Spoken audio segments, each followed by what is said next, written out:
The crystal champagne flute shattered against marble floor as Kenji Takahashi's voice thundered through the Aurelia Hotel's grand ballroom. Daraga Nihongo Ohana Semasuka! His face twisted with fury veins pulsing at his temples. The Manhattan elite froze million-dollar deals, hanging by a thread, no translator in sight. Then, from the shadows where servants were meant to stay invisible, a young woman in a housekeeping uniform stepped forward. She bowed deep, her voice cutting through the chaos like silk. Takahashi-sama watashi ga otetsudai itashimasu. The room gasped. The maid had just spoken perfect Japanese. Welcome to a story that will shatter every assumption you've ever had about power dignity and who truly deserves respect. I'm about to take you inside the most explosive corporate showdown Manhattan has ever witnessed, where a billionaire's rage met a housekeeper's hidden brilliance. Stay with me until the very end because what happens in that ballroom changes everything. And hey, drop a comment telling me what city you're watching from. I love seeing how far these stories travel. Now, let's dive into the moment that turned New York's elite upside down. The September rain hammered against the towering windows of the Aurelia Hotel, each drop racing down the glass like tears on a giant's face. Nina Vaugh pressed her palm against the service elevator's cold metal wall, steadying herself as it climbed toward the 47th floor. The thunderstorm outside matched the storm brewing in her chest. Tonight's event would host 300 of Manhattan's most powerful people, and she'd be invisible among them, just another pair of hands carrying trays. "Nina, you listening?" Rita's gravelly voice snapped her back to the present. The veteran server stood beside her, silver hair pulled into a tight bun that had survived 30 years of banquet service. "When we hit that floor, you keep your head down. These people, they're different tonight." "Different how?" Nina adjusted her pressed uniform, the collar so stiff it scratched her neck. "The Takahashi Industries merger. Biggest green tech deal of the decade. That Japanese billionaire, he's got half of Wall Street sweating bullets." Rita's eyes narrowed. "And when rich people sweat, they get mean." The elevator dinged. 47th floor. The doors opened to controlled chaos. The Aurelia's grand ballroom stretched before them like a golden ocean, crystal chandeliers casting diamonds of light across silk-covered tables. The service corridor buzzed with activity servers weaving between carts loaded with champagne, kitchen staff barking orders in 3 languages, the house band tuning instruments behind thick velvet curtains. "Vaugh!" Cheryl Kwan's voice sliced through the noise like a blade. The front-of-house manager materialized from behind a towering flower arrangement, her pencil skirt so tight it looked painful. "Your uniform." Nina glanced down. "Is something wrong with the crease?" Cheryl pointed at Nina's sleeve with a manicured nail sharp enough to draw blood. "Right there. Unacceptable." The crease was barely visible, a shadow of a wrinkle that wouldn't be noticed from 2 feet away, let alone across a ballroom. But Nina had learned in her 6 months at the Aurelia that Cheryl Kwan didn't see employees, she saw potential embarrassments. "Fix it. Now. The VIPs arrive in 20 minutes, and I won't have you making us look like some third-rate establishment." Cheryl's eyes swept over Nina with the kind of disgust usually reserved for something stuck to the bottom of a shoe. Why they let housekeeping help with events, I'll never understand. Nina bit the inside of her cheek, a habit from childhood that left permanent scars only she knew about. "Yes, Miss Kwan, Ms." Rita waited until Cheryl click-clacked away on her Louboutins before muttering, "That woman's got ice where her heart should be." In the service prep room, Nina ran a hot iron over her sleeve while Miguel loaded champagne flutes onto a cart. The dishwasher-turned-backup server caught her eye in the mirror. "You okay?" "Fine." The word came out sharper than intended. "Hey." Miguel set down a glass carefully. We all know what Cheryl is. Don't let her. I said I'm fine. But she wasn't. As the iron hissed against fabric, Nina's mind drifted to another life lecture halls in Tokyo professors who called her brilliant job offers from firms that moved billions across borders. All abandoned for this carrying trays for people who looked through her like glass. You chose this, she reminded herself. You chose to disappear. Showtime, someone called from the corridor. Nina hung up the iron and checked her reflection. The crease was gone, but the weight in her chest remained. She picked up her assigned tray, 12 champagne flutes arranged in perfect symmetry, and joined the stream of servers heading toward the ballroom. The space had transformed in her brief absence. Soft jazz floated from hidden speakers while the hired band prepared for their later set.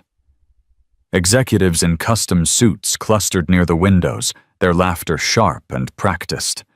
Women in gowns that cost more than Nina's annual salary air-kissed and whispered behind jeweled hands.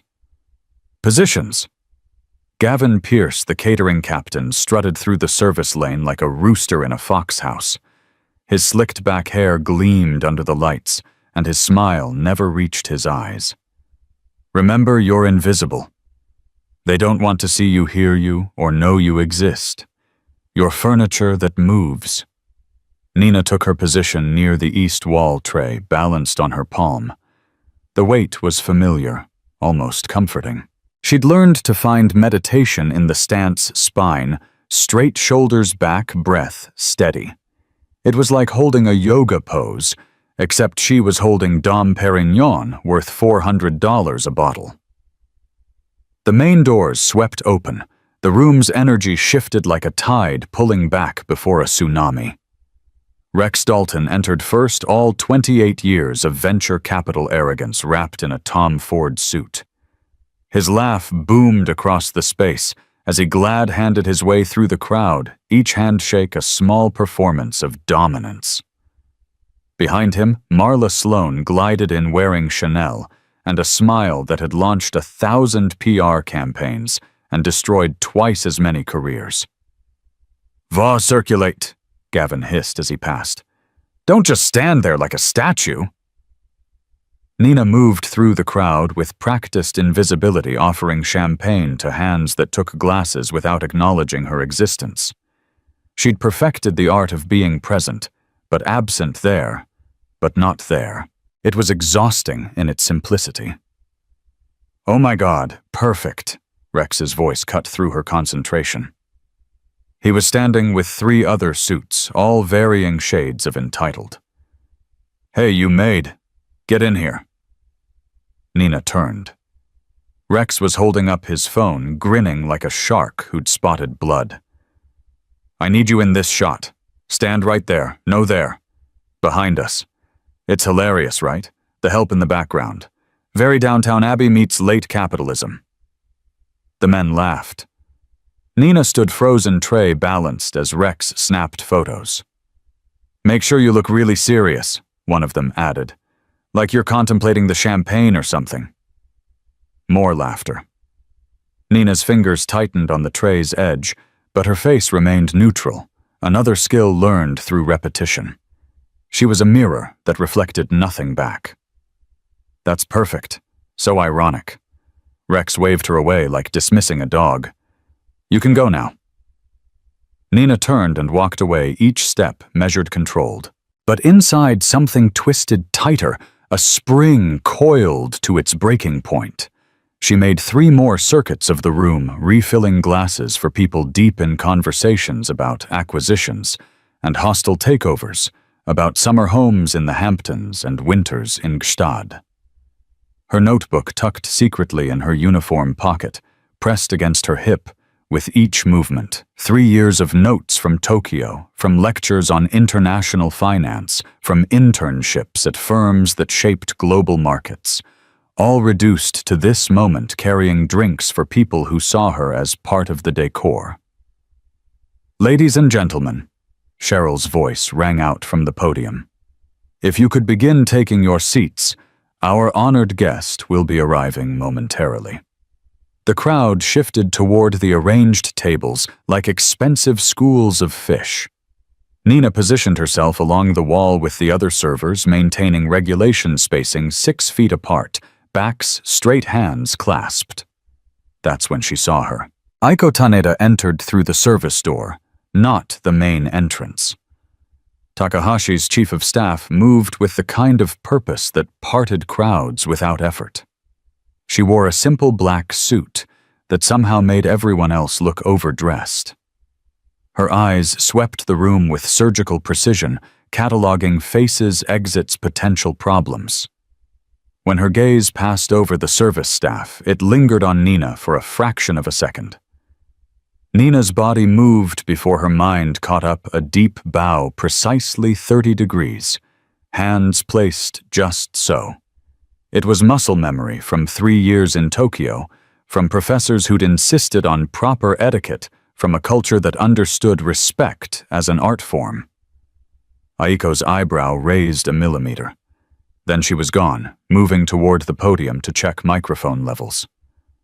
"What was that?" Rita whispered from her position 6 feet away. "Nothing." But it wasn't nothing. Nina's heart hammered against her ribs. She'd revealed something, shown a card she'd meant to keep hidden. The bow had been perfect, too perfect for a hotel housekeeper who'd supposedly never left New York. The main doors opened again. The room fell silent. Kenji Takahashi entered like a force of nature contained in a 5'7" frame. 60 years old, but moving with the energy of someone half his age, he commanded the space simply by existing in it.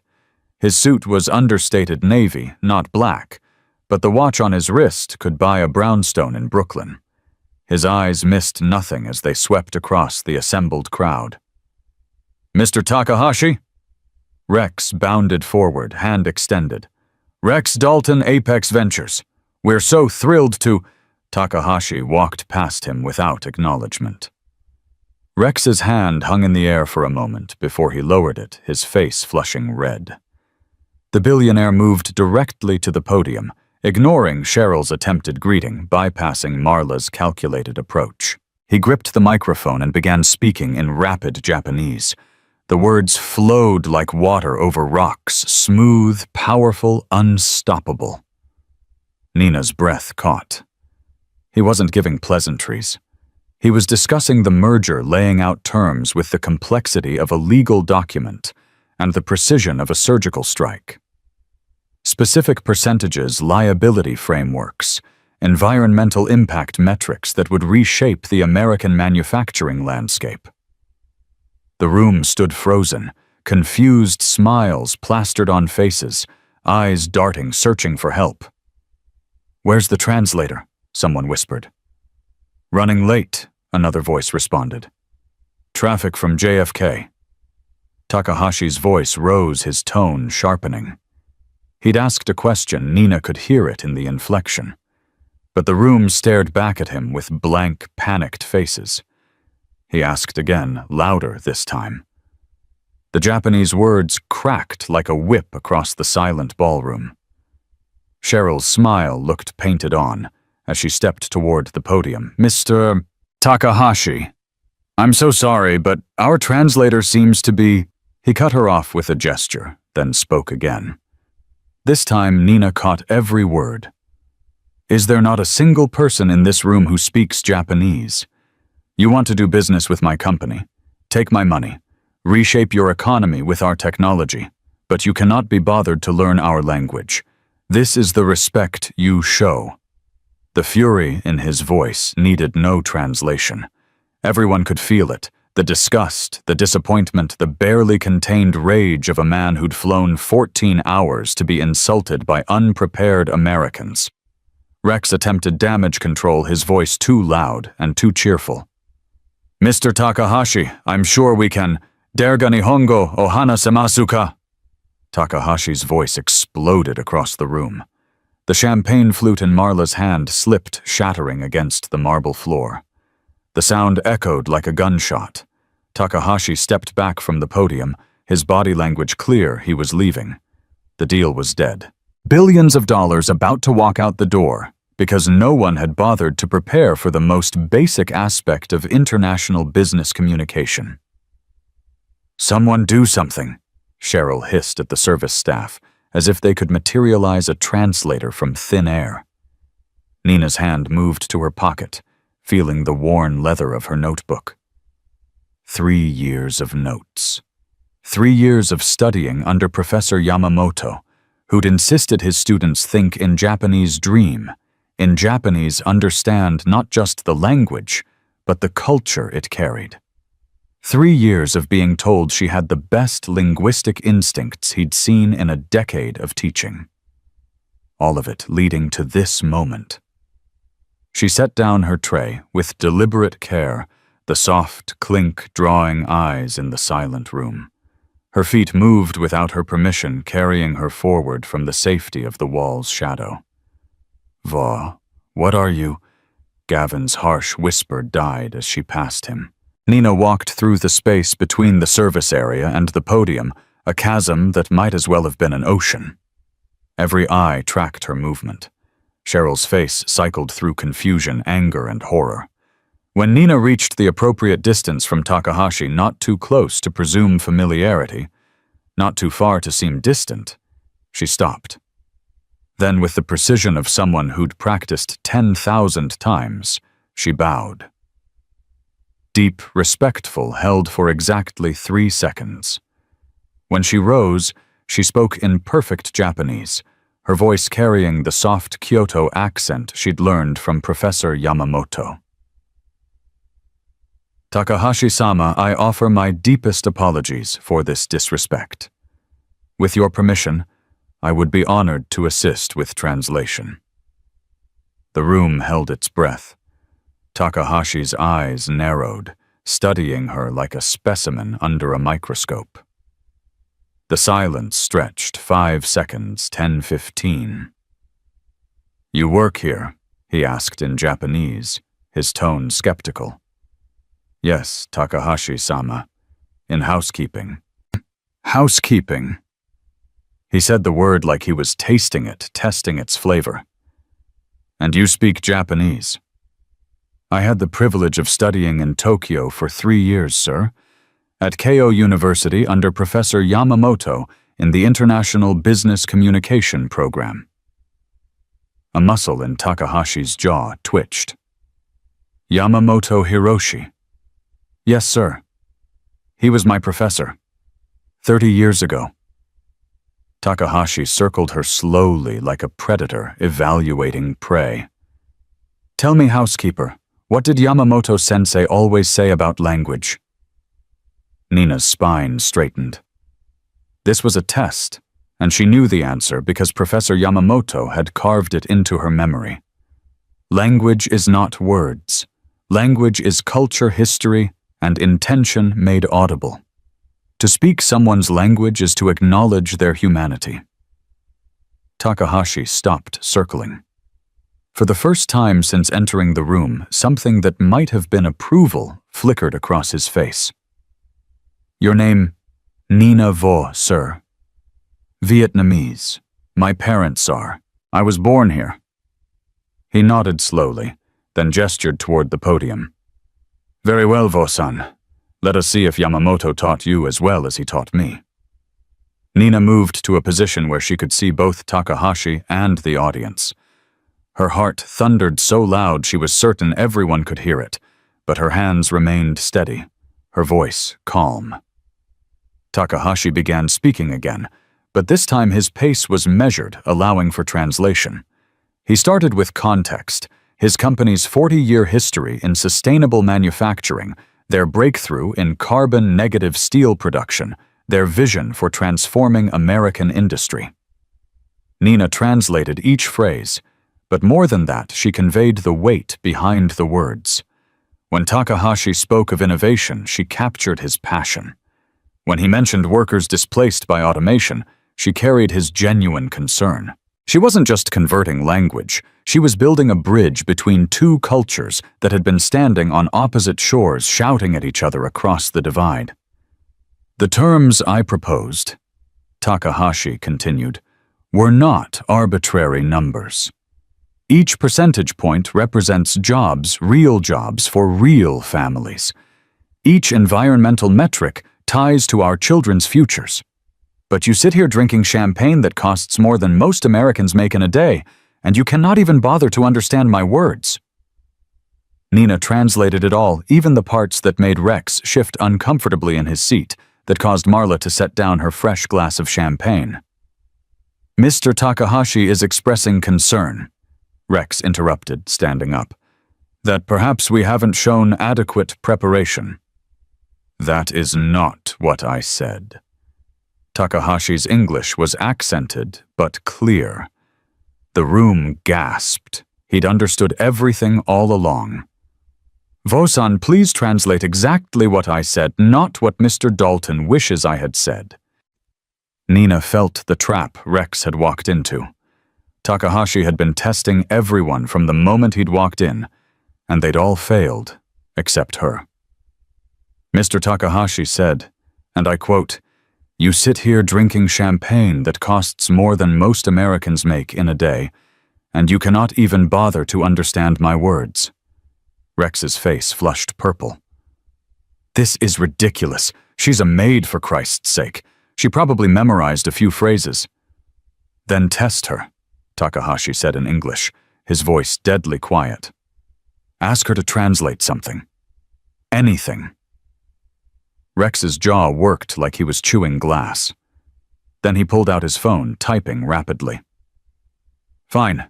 There's this Japanese saying my Tokyo office keeps using. Translate this." He showed his phone to Nina, the screen displaying "Yuan mo mu kara lochiru." Nina didn't hesitate. "Saru mo ki kara ochiru." Even monkeys fall from trees. It means everyone makes mistakes, even experts in their field. She paused, then added with perfect neutrality, "Your Tokyo office is probably trying to tell you something, Mr. Dalton." Nervous laughter rippled through the room. Takahashi's stone face cracked, revealing the briefest smile. "Continue with the presentation," he commanded in Japanese. For the next 20 minutes, Nina translated complex financial structures, environmental regulations, and technological specifications that would have challenged a professional interpreter. But she'd lived this language, breathed it, dreamed in it, during those years in Tokyo, when everyone said she was crazy to leave her family's expectations behind. The watershed technology, Takahashi explained, requires a specific kind of rare earth element. The supply chain vulnerability is our primary concern. As Nina translated, she noticed Aiko taking notes, occasionally nodding. When a particularly complex technical term came up, something about metallurgical bonds, that even Nina struggled with, she admitted it. "My apologies, Takahashi-sama. The specific technical term is beyond my expertise. Perhaps if you could explain it differently." "Honest," Takahashi murmured in English. "Rare in this room." He explained the concept in simpler terms, and Nina continued. That's when Marla Sloan stood up, her PR mind clearly working overtime. "This is fascinating, Mr. Takahashi, but surely we should wait for the professional translator. This young woman, while apparently talented, isn't qualified to handle such sensitive negotiations." "Qualified?" Takahashi turned to Marla. "What makes someone qualified, Ms. Sloan?" "Well, credentials, experience, proper training." "Vosan," Takahashi interrupted, switching back to Japanese. "Translate this exactly, Ms. Sloan. You have 3 Harvard degrees, correct? And you've never waited tables, cleaned rooms, or washed dishes." Nina translated, watching Marla's confused nod. "Then you are unqualified to judge her. She understands work, real work. The kind my company was built on. The kind America has forgotten to respect." He turned to Nina. "Show them your hands." Nina hesitated, then held out her hands. They were workers' hands calluses from carrying trays, small scars from cleaning chemicals, nails cut short for practicality. "These hands," Takahashi announced in English, "are more qualified than any MBA. They know labor, they know service, they know humility." He switched back to Japanese. "Tell me, Vosan, why does someone who studied at Keio University work in housekeeping?" The question hung in the air like a sword.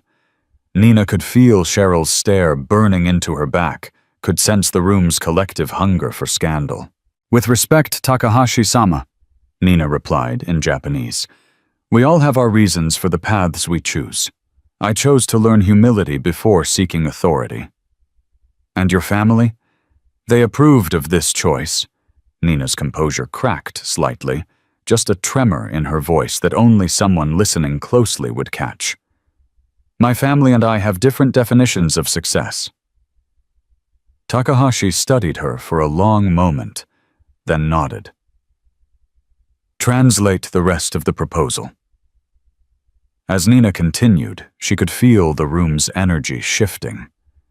The initial shock was wearing off, replaced by something else.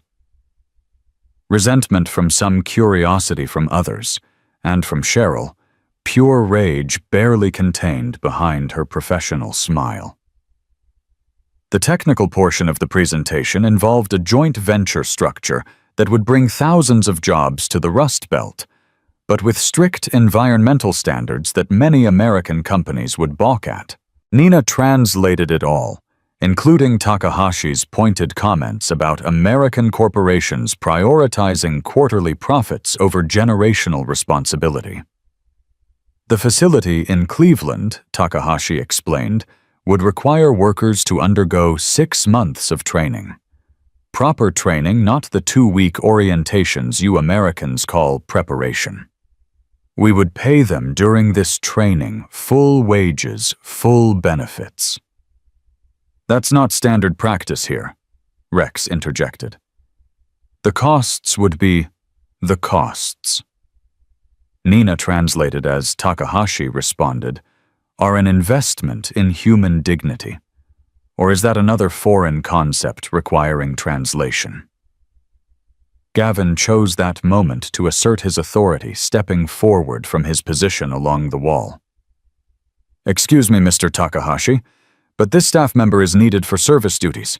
We have a professional translator en route." "No." Takahashi's single word in English stopped Gavin cold. "She stays." "Sir, I really must insist. The hotel has standards, protocols." "Your protocols." Takahashi's voice dropped to a whisper that somehow filled the room.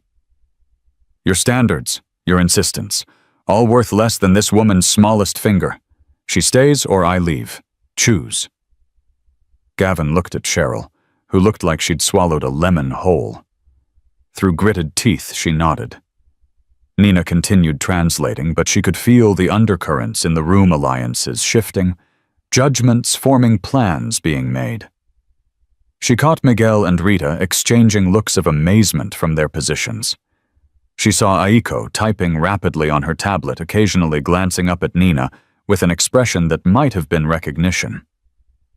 "The carbon capture technology," Takahashi continued, "is not theoretical. We have working prototypes, but America must commit to real change, not just press releases and greenwashing." As Nina translated, she noticed Rex whispering to one of his associates, showing him something on his phone. The associate's eyes widened, and he typed frantically on his own device. Whatever they'd found, it was spreading through the room like wildfire, through the networked nervous system of constantly connected devices. "Vosan," Takahashi said suddenly. "There is a concept in Japanese business philosophy, Omotenashi. Please explain it to the room." Nina took a breath. This was more than translation now. This was cultural education. Omotenashi represents hospitality that comes from the heart, without expectation of reward. It's about anticipating needs before they're expressed, about genuine care, rather than performed service. And do you see Omotanashi in this room tonight? Nina hesitated. The honest answer would offend everyone present, but lying would offend Takahashi. I see its absence being filled by one person's presence, she said diplomatically in Japanese. Takahashi actually smiled, a real smile this time. Yamamoto taught you well. Not just language, but wisdom, Mr. Takahashi. Marla stood again, her PR training kicking in. Perhaps we could take a brief break, allow everyone to acclimate to the situation. The situation, Takahashi replied in English, is that you needed a maid to save your billion-dollar deal. There is no break from that truth. The words landed like a slap. Several people reached for their drinks, simultaneously seeking liquid courage to navigate this unexpected reality. That's when the main doors opened again, and a harried-looking man in a wrinkled suit rushed in. The professional translator finally arrived. I'm so sorry, traffic was... He stopped, seeing Nina at the podium, Takahashi nearby, and the room full of stunned faces. What's happening? You're too late, Takahashi said in perfect English. And unnecessary. Vosan has proven that competence can come from unexpected places, a lesson this room desperately needed. The translator looked between Nina, Takahashi, and Cheryl, clearly trying to understand the dynamics he'd walked into. Should I? You should sit, Takahashi commanded. Perhaps you'll learn something. As the translator found a seat, looking thoroughly confused, Takahashi returned to Japanese for his final points. The terms were complex intellectual property protections, technology transfer agreements, wage requirements that would revolutionize American manufacturing standards. Nina translated it all, her voice growing stronger with each sentence. She was no longer just converting words. She was facilitating understanding, building bridges between worlds that rarely touched, despite existing in the same city, the same buildings, the same rooms. There is one more condition, Takahashi announced. A deal breaker, as you Americans say. The room leaned forward collectively. Every American company that partners with us must commit to language and cultural education for their executives. Real education, not a weekend seminar. 6 months minimum tested proficiency required. He paused, letting the weight of the requirement sink in. If you want our technology, our investments, our partnership, you must learn to speak to us, not at us, not through others, but to us. Rex stood up, his face red with indignation. That's absurd. You can't expect busy executives to spend 6 months. I expect. Takahashi interrupted. Exactly what Vosan has already done. She learned our language, our culture, our way of thinking, and she did it while you were getting your MBA, drinking your way through business school, learning to speak the hollow language of leveraged buyouts and quarterly earnings. She's a maid. Rex's composure finally cracked completely. You're taking business advice from someone who cleans toilets. The room gasped. Even Marla looked uncomfortable at the naked classism in Rex's outburst. Nina felt the words hit her like physical blows, but she kept her face neutral, continuing to translate even Rex's insult. Takahashi walked slowly to Rex, each step deliberate. When he was close enough that Rex had to look down to meet his eyes, he spoke in English, each word precise as a blade. She cleans toilets with more dignity than you conduct business, and tonight she has proven more valuable than every degree, every credential, every pretension in this room. He turned back to Nina. Vosan, please translate the following exactly. He proceeded to list Rex's last 3 failed ventures, complete with the amounts lost, the investors burned, and the employees laid off. Information that wasn't public, that shouldn't have been available to anyone outside very specific circles. Nina translated it all, watching Rex's face go from red to white to green. How do you... I do my research, Takahashi said simply.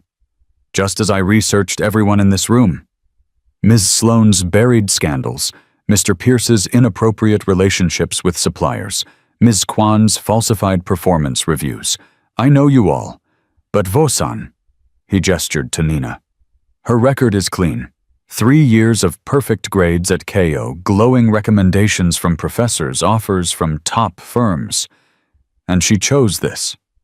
He indicated her uniform. That interests me far more than your polished resumes built on connections and privilege. Why? The question came from Aiko, speaking for the first time. Why did you choose this, Vosan? Nina felt the weight of the question, the room's attention focusing on her like a spotlight. She could lie, could give a sanitized version that would satisfy curiosity without revealing truth. But Takahashi deserved better. The moment deserved better.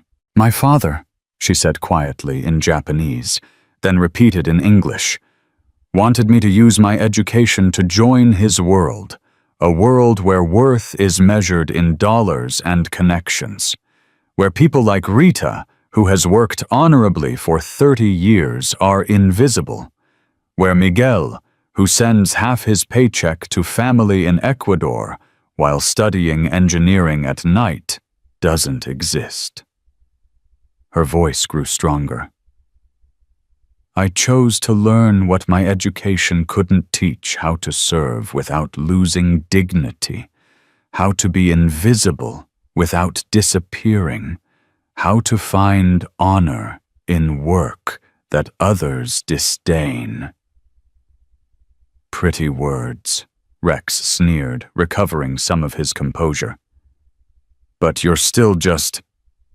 The doors burst open with enough force to make everyone jump. A man strode in, late 60s, silver hair Armani suit, and an expression of barely contained fury. Nina's blood turned to ice. There you are, her father said, his voice carrying the authority of old money and older grudges. My daughter playing dress-up as the help. The room, already thick with tension, became suffocating. Mr. Va? Cheryl stammered, clearly recognizing him. We didn't know Nina was... Of course you didn't. She's been playing this game for months, embarrassing our family, rejecting everything we've given her. He walked toward Nina, each step measured, threatening. Did you think I wouldn't find out? Did you think you could hide in this uniform forever? Father. Nina's voice came out steady, though her hands trembled. This isn't the time. This is exactly the time. He turned to address the room. My daughter Harvard-bound before she threw it away, heir to a real estate empire before she decided to play Mother Teresa. She could have been somebody. Instead, she's serving you drinks and cleaning your messes.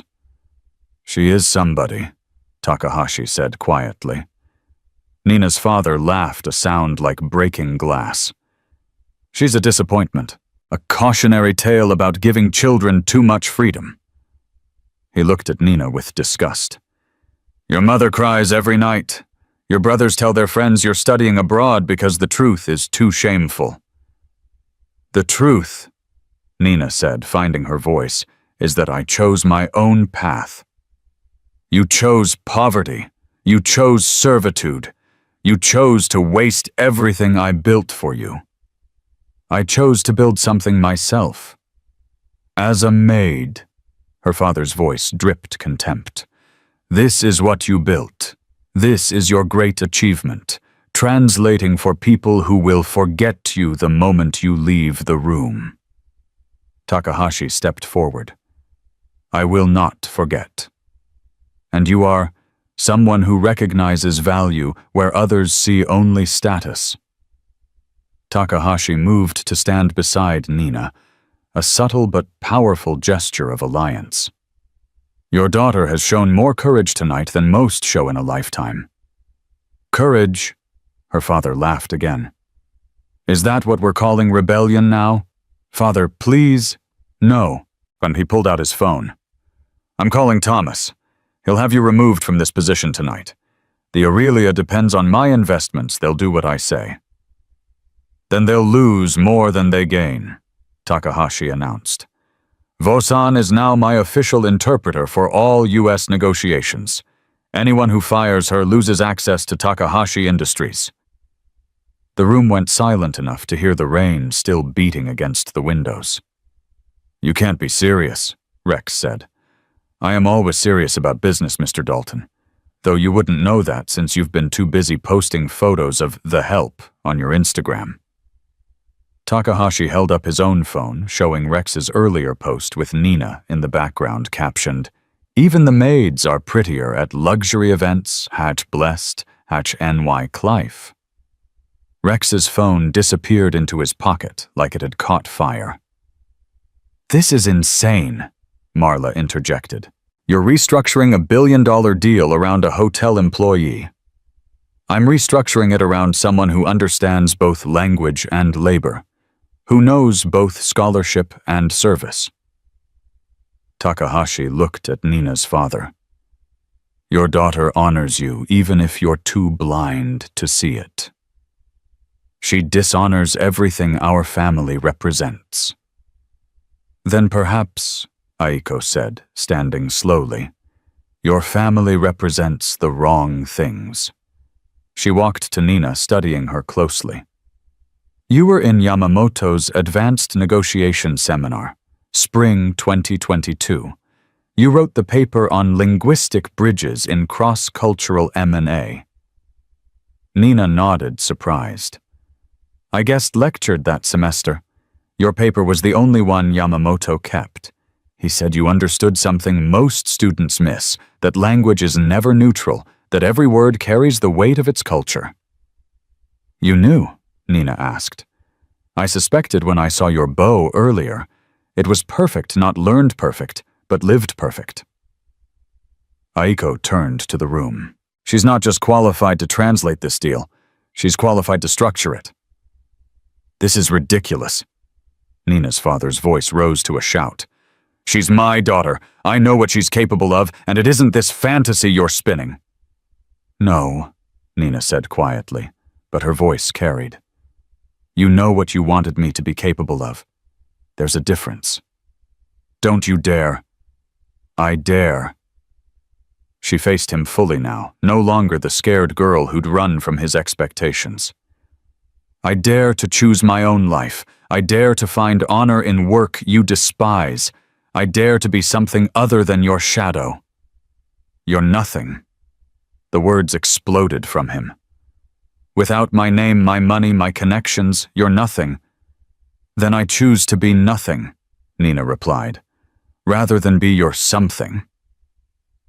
The slap happened so fast most people missed it. One moment her father's hand was at his side, the next it was swinging toward Nina's face. But Nina had grown up with his temper, knew his tells. She stepped back just enough that his palm found only air. Security appeared as if from nowhere. Aiko had apparently signaled them. They positioned themselves between Nina and her father without touching either. Mr. Vaugh, Cheryl said, her voice shaking. I'm going to have to ask you to— I own 10% of this hotel, he roared. And I'm about to own 15, Takahashi said calmly. Would you like to test whose percentage speaks louder? Nina's father looked around the room, seeking allies, finding only averted eyes and uncomfortable expressions. Even Rex wouldn't meet his gaze. This isn't over, he said to Nina. Yes, she replied simply. It is. He stormed out his exit, as dramatic as his entrance. The room exhaled collectively. Well, Takahashi said after a moment, that was illuminating. Shall we continue with business? But before anyone could respond, Aiko's tablet chimed.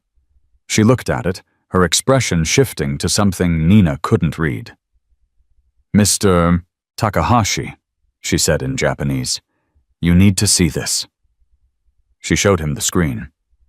His eyes widened slightly, the first real surprise Nina had seen from him all evening. Vosan, he said slowly, there's a video of you, from 3 months ago. You're translating at a community center for free. It seems helping immigrant families understand their rental rights.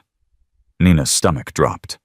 She'd been so careful to keep her lives separate, but someone had filmed that session, posted it online. The man you're translating for, Takahashi continued, is suing his landlord. A landlord named... He looked up. William Vaughan, your father. The room seemed to tilt. Nina grabbed the podium for support. You helped tenants sue your own father. Rex's voice was equal parts horror and admiration. They deserve to know their rights, Nina said quietly. Even though it cost your family money. Especially then. Justice shouldn't depend on whose side profits from it. Takahashi set down the tablet and began to clap, slow, deliberate applause that echoed through the ballroom. After a moment, Aiko joined him, then Rita from her position along the wall. Miguel. Even some of the executives began clapping, though they looked unsure why. Vosan, Takahashi said when the applause died, I would like to offer you a position, not just as a translator but as Director of Cultural Integration for our U.S. operations. The salary would be... Wait. Cheryl stepped forward, her face a mask of professional panic. She's under contract with the hotel.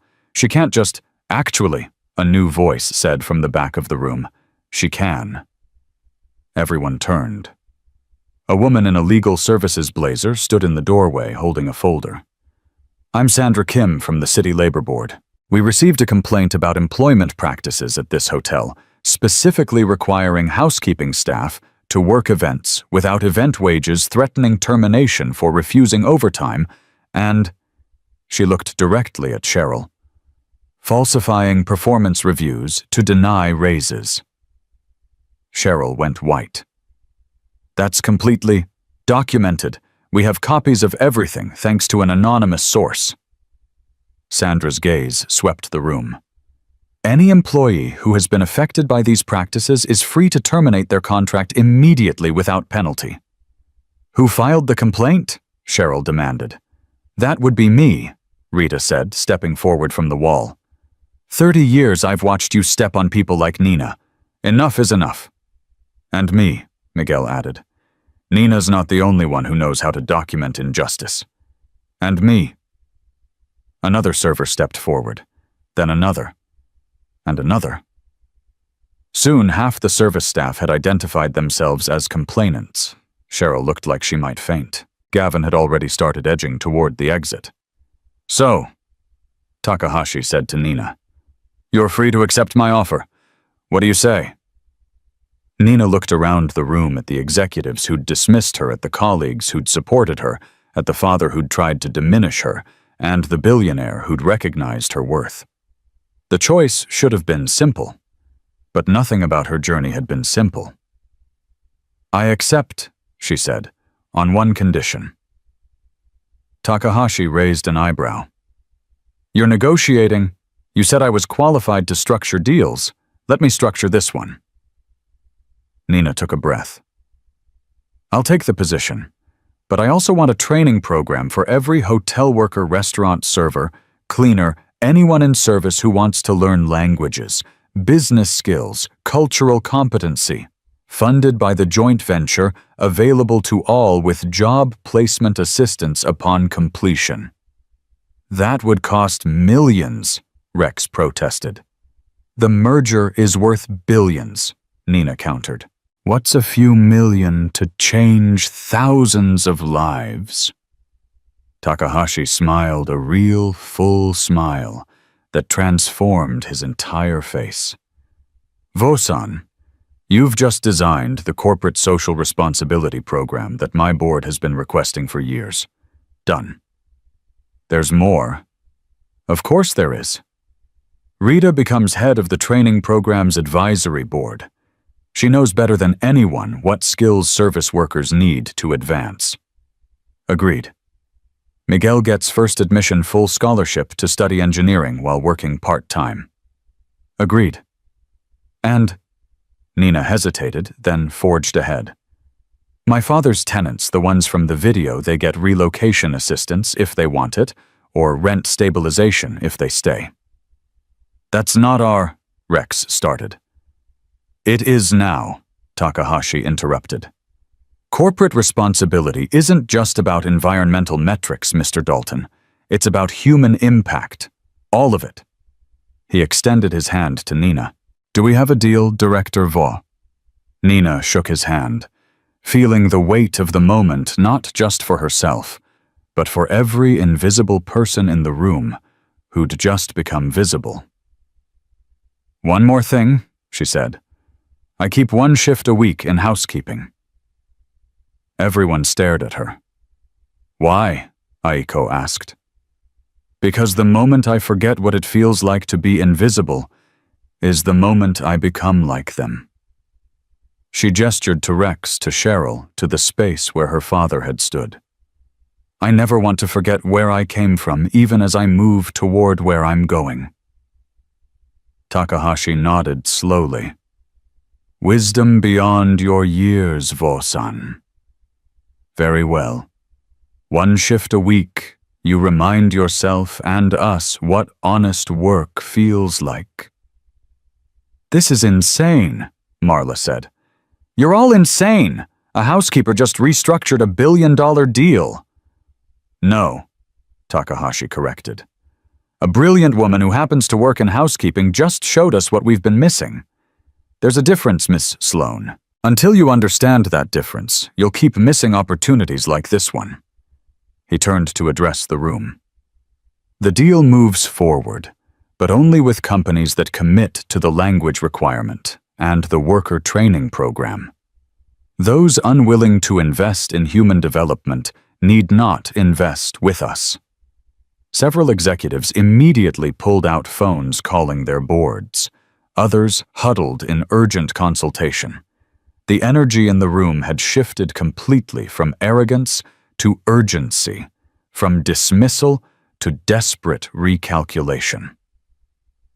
Vaux-san, Takahashi said, reverting to Japanese. There is something else. The video Aiko found there are others, many others. You've been doing this for months, haven't you? Translating for immigrants, helping them navigate systems designed to exclude them. Nina nodded, not trusting her voice. Your father knew. He suspected. It's part of why he came tonight, to expose me, to shame me back into compliance. Instead, he exposed himself. Takahashi looked around the room with something like satisfaction, and gave us all a lesson in what real honor looks like. Cheryl had recovered enough to attempt damage control. Mr. Takahashi, surely we can discuss the staffing situation. You're fired, Ms. Kwan. The voice came from the back of the room. Thomas Hartwell, the hotel's owner, stood in the doorway, having apparently been watching for some time. You and Mr. Pierce both. Clear out your offices tonight. You can't. I can and I am. Ms. Kim from the Labor Board has shared some very interesting information about your management practices. We'll be lucky to avoid criminal charges. He walked to Nina. Ms. Vaux, I owe you an apology. And you, Ms. Rita, Mr. Miguel, all of you. This hotel failed you, and as the owner, I take responsibility. Pretty words, Rita said with 30 years of skepticism. What are you going to do about it? For starters, promoting you to head of food and beverage. Miguel, full scholarship to complete your engineering degree while working whatever schedule accommodates your studies. And for everyone else, immediate raises to match industry standards, which we should have been paying all along. Why now? Nina asked. Why not before? Hartwell had the grace to look ashamed. Because it took someone like you to make me see what was right in front of me. I'm not proud of that, but I won't hide from it either. The professional translator, who'd been sitting in shocked silence, finally spoke up. Am I still needed? Yes, Takahashi said. You'll work with Vaux-san to ensure nothing is lost in translation, cultural, or linguistic. 2 perspectives are better than 1. Even when one perspective comes from housekeeping, the translator asked, not unkindly. Especially then, Takahashi replied. The view from the ground is often clearer than the view from the tower. As conversations erupted around the room, executives calling lawyers' HR departments, scrambling to create language programs, reporters who'd somehow gotten wind of the story pressing against security. Nina stood at the center of it all, still in her housekeeping uniform, still holding the notebook that contained 3 years of dreams deferred, but not destroyed. Aiko approached her. "You know this is just the beginning, right? The resistance you'll face, the attempts to undermine you." "I've been invisible for 6 months," Nina replied. "I've heard what they say when they think no one's listening. I know exactly who they are and what they're capable of." "And you're not afraid." Nina thought of her father's rage, of Cheryl's humiliation, of Rex's public embarrassment. They would all seek revenge in their own ways. "I'm terrified," she admitted. "But I'm more afraid of what happens if nothing changes. If Rita works another 30 years without recognition. If Miguel's brilliance never gets its chance. If every Nina after me has to choose between dignity and success." "They'll come for you," Aiko warned. "Your father has connections. Rex has influence. Cheryl knows where bodies are buried. Let them come?" Nina straightened her uniform one last time. "I've been preparing for this my whole life. I just didn't know it until tonight." The elevator descended in silence, but Nina could feel Rita's eyes on her in the reflection of the polished steel doors. They'd left the 47th floor in chaos, executives scrambling to salvage the deal, reporters somehow already gathering in the lobby, and Cheryl Kwan being escorted out by security, her designer heels clicking a furious staccato against marble. "You know what you just did, right?" Rita finally spoke, as they passed the 20th floor. "You didn't just change your life up there. You changed everything." Before Nina could respond, her phone buzzed. Then buzzed again. And again. She pulled it out to find dozens of messages flooding in numbers she didn't recognize, reporters who'd somehow gotten her contact information, and one that made her blood freeze her mother. "Coming to you now. Don't move." The elevator opened at the service level, and Nina barely had time to step out before she saw her Lillian Vaugh dressed in Chanel. Despite the late hour, her face a mask of controlled fury that Nina knew preceded storms. "Mother, not here!" Lillian's voice was sharp enough to cut glass. "The loading dock, now!" They walked through the maze of service corridors, past the laundry still running its night shift, past the empty employee break room with its flickering fluorescent lights. Nina had walked these halls hundreds of times in the past 6 months, but never with her mother's Louboutins clicking behind her like a countdown to execution. The loading dock was empty, except for Miguel, who was taking a smoke break he'd definitely earned after tonight. He saw Lillian, saw Nina's face, and immediately stubbed out his cigarette. "I'll give you some privacy," he said, but Nina caught his arm. "Stay, please." She needed a witness, someone who'd seen what really happened upstairs. Lillian's laugh was bitter. "Of course, choosing strangers over family. That's your specialty now, isn't it? Mom, your father called me. Hysterical. Said you humiliated him in front of half of Manhattan's financial district. Said you've been helping his tenants sue him. Said you chose a Japanese businessman over your own blood." "That's not what happened." "Then what did happen, Nina? Because from where I'm standing, you just destroyed everything we built for you."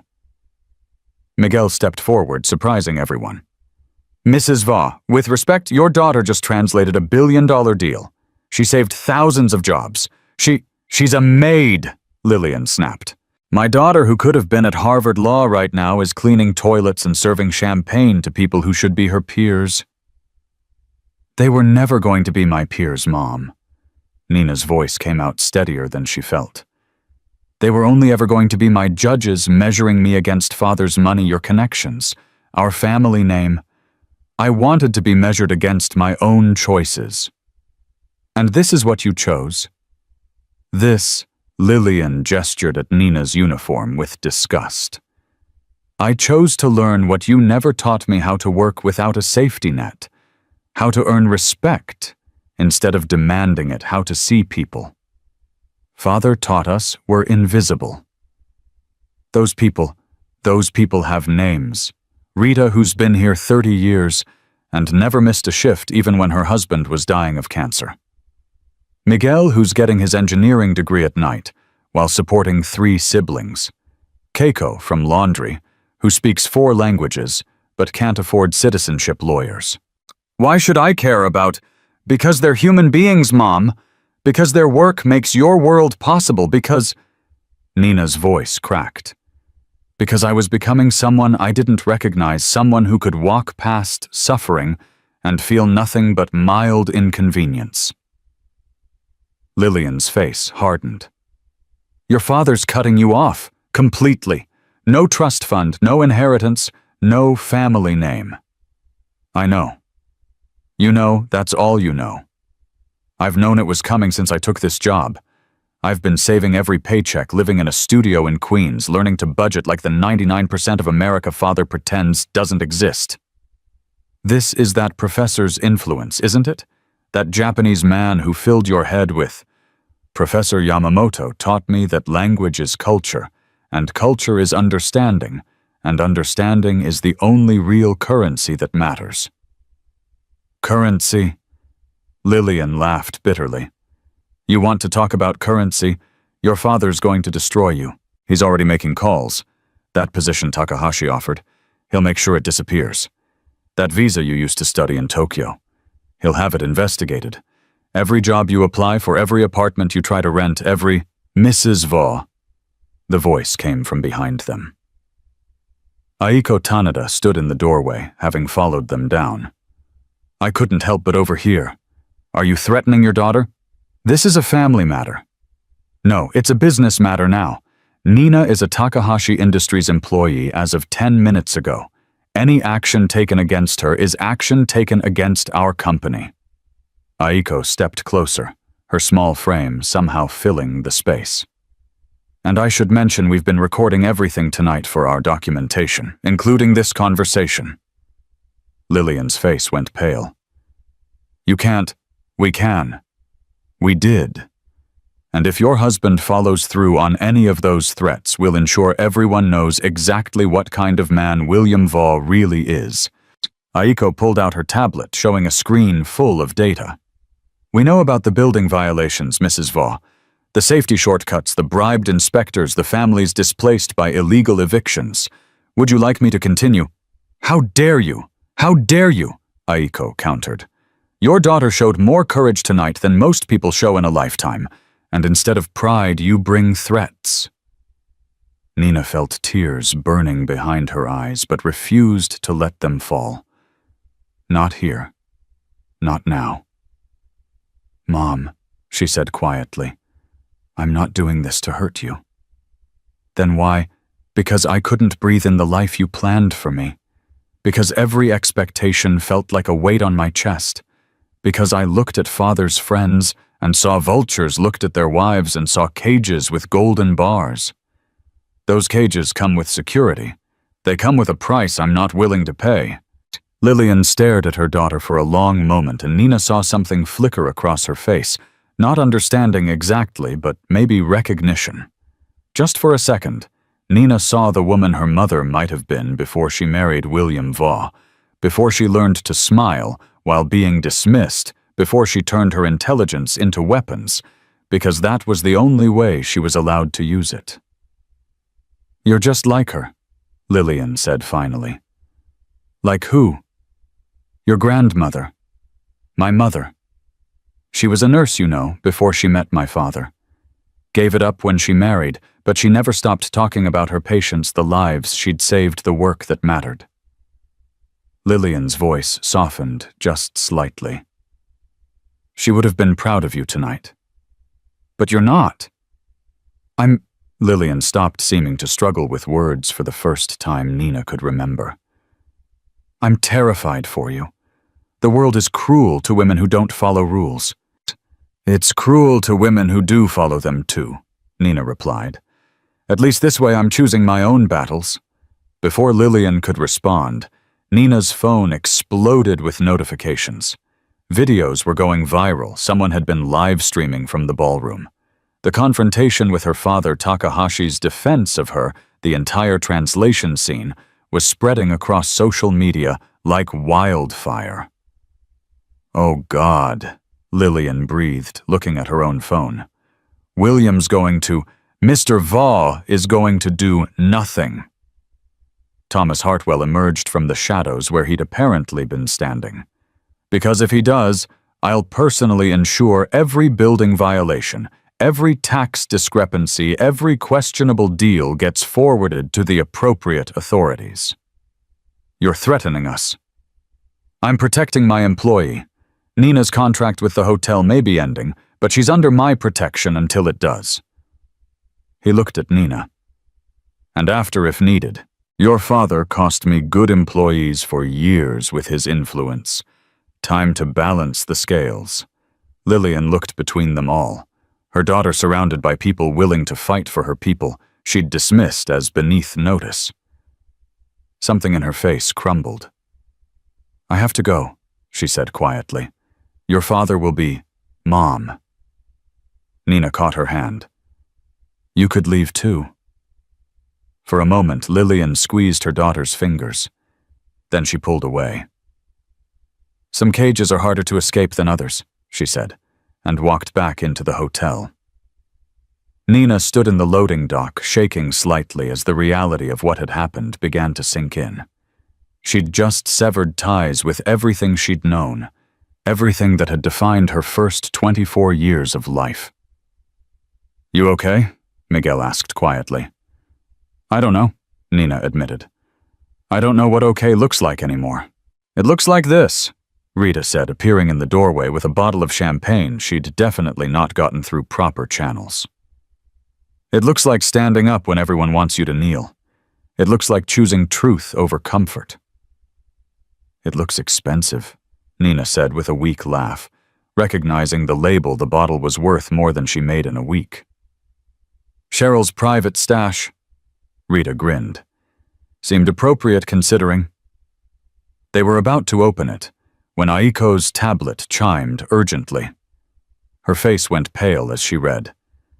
"We have a problem. Rex Dalton just called an emergency board meeting. He's trying to block the deal, claiming Takahashi's mentally incompetent for trusting a hotel maid with translation." "Can he do that?" Nina asked. "He's got enough investors spooked to try. We need to get back upstairs, now!" They ran for the elevator, champagne forgotten. As they rose through the building, Nina could feel her heart hammering against her ribs. She'd won the first battle, but the war was just beginning. The 47th floor had transformed into a battlefield. The ballroom had been divided into camps. Rex commanded one corner with a cluster of younger executives all staring at laptops and phones. Takahashi held another position near the windows, surrounded by his team, and surprisingly several American executives who seemed to have switched sides.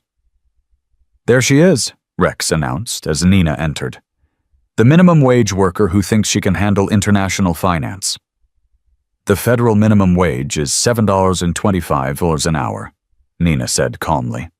"I make $18. If you're going to insult me, at least be accurate." Several people laughed. Rex's face flushed. "This is serious business." "Yes, it is." Nina walked to the center of the room, forcing everyone to turn toward her. "Which is why accuracy matters. For instance, Mr. Dalton, you claimed earlier that the Tokyo office keeps using a Japanese saying, but you've never been to the Tokyo office, have you?" "I've been to Seoul, to Singapore, to Hong Kong. Never Tokyo." Nina pulled out her phone, showing flight records that Aiko had somehow procured. "You've been claiming Tokyo expertise based on a 3-day conference in Osaka 2 years ago." "How did you—" "The same way I knew the supply chain vulnerability in Takahashi's proposal would affect your portfolio specifically.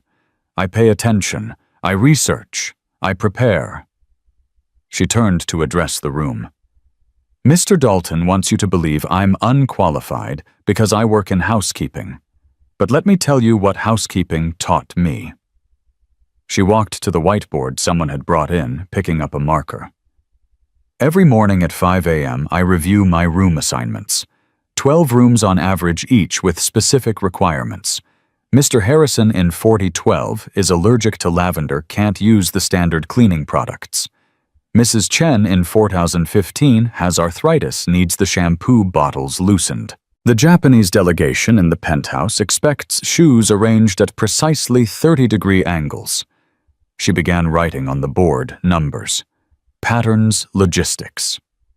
I manage chemical inventories, ensuring OSHA compliance while maintaining EPA standards. I coordinate with maintenance when I spot problems guests haven't noticed yet, a pipe about to burst, an electrical outlet showing wear. I do all of this in 4 languages, translating for guests who don't speak English, solving problems before they become complaints. That's not the same as, Rex started. Last month, Nina continued, I prevented a $1 million lawsuit when I noticed a guest had left confidential merger documents in his room, and another guest, his competitor, was scheduled to check in that afternoon. I secured the documents, contacted legal, and managed the situation without either party knowing how close they'd come to disaster. She turned to face Rex directly. So yes, Mr. Dalton, I clean toilets. I also manage logistics, maintain confidentiality, solve problems under pressure, and navigate cultural differences every single day. Which part of that makes me unqualified to translate a business deal? She has a point. One of Rex's allies said quietly, earning a glare. Additionally, Aiko added, pulling up documents on her tablet and casting them to the room's main screen. Ms. Vaugh's academic record speaks for itself. Perfect scores in international finance contract law and cross-cultural negotiation. Her thesis on linguistic arbitrage in emerging markets was published in the KO Business Review. Then why is she cleaning rooms? Someone asked. Because, Nina said, I wanted to understand work from the ground up. How can you lead people you've never stood beside? How can you make decisions affecting workers you've never been? That's very philosophical, Rex said sarcastically. But this is about money. Everything's about money to you, isn't it? Nina walked to his side of the room. That's why you missed the most important part of Takahashi's proposal.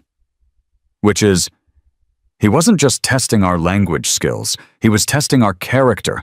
Every company in this room has the capital for this deal. Not every company has the integrity. Integrity doesn't show up on balance sheets. It does in Japan. Takahashi spoke for the first time since Nina had returned. We have a saying, the reputation of 1,000 years may be determined by the conduct of 1 hour. Tonight was that hour. He walked to the whiteboard, adding his own notations to Nina's. Ms. Vaughn understood something in my proposal that Mr. Dalton missed entirely. The workforce development isn't corporate charity. It's investment in innovation. Every worker we train becomes a bridge between our companies. Every language learned opens new markets. Every life improved strengthens the foundation of the partnership. You're gambling billions on feeling good, Rex challenged. I'm investing billions in sustainable growth. The only gamble would be partnering with people who can't see the difference. The room erupted in side conversations. Nina noticed several executives pulling away from Rex's camp, moving toward neutral ground. That's when the doors burst open again. This time it was a full camera crew. Somehow a major news network had gotten access to the floor. We're looking for Nina Vo, the reporter announced, scanning the room. We understand there's been a major corporate shakeup involving security. Cheryl's replacement, a nervous-looking assistant manager, tried to block the cameras. Actually, Thomas Hartwell said, let them in. If we're going to do this, let's do it publicly. The reporter zeroed in on Nina. Ms. Vaughn, is it true you went from housekeeping to heading a major international partnership in one night? Before Nina could answer, Rex jumped in. This is a mischaracterization. She's not heading anything. She's a translator. I'm a bridge, Nina corrected, stepping into the camera's view. Between cultures that need to understand each other, between workers who deserve opportunity, and companies that need talent, between old ways of doing business and new possibilities. But you are a housekeeper. I am. And I'm proud of it. Every job I've done here taught me something you can't learn in business school. Such as that the people who keep the world running are usually the ones least rewarded for it. That's what this partnership aims to change. The reporter turned to Takahashi. Mr. Takahashi, you're trusting a multi-billion-dollar deal to someone with no corporate experience. I'm trusting it to someone with human experience. Ms. Va knows what it means to work 16-hour shifts, to send money home to family, to be overlooked and undervalued. That knowledge is worth more than any MBA. This is insane, Rex muttered, but the microphone caught it. Mr. Dalton, the reporter swung toward him. You seem to disagree. Rex straightened his tie, trying to recover his composure. I simply think we should maintain professional standards. Professional standards, Rita's voice cut through from where the service staff had gathered to watch. Like requiring unpaid overtime, like threatening to fire anyone who calls in sick, like the harassment reports that get buried because the harassers have connections. The camera swung to her. And you are Rita Martinez, 30 years of service, and tonight's the first time anyone above management has heard my name. That's not relevant, Rex started. It's the only thing that's relevant, Nina interrupted. This deal isn't just about technology transfer or profit margins. It's about changing how American business values its workers. Pretty words, the reporter said. But what about practical concerns, Mr. Dalton raised questions about your qualifications. Nina's phone buzzed. She glanced at it and smiled. Actually, I just received confirmation of my qualifications. She held up the phone. Professor Yamamoto from Keio University. He's offering to join by video to verify my capabilities.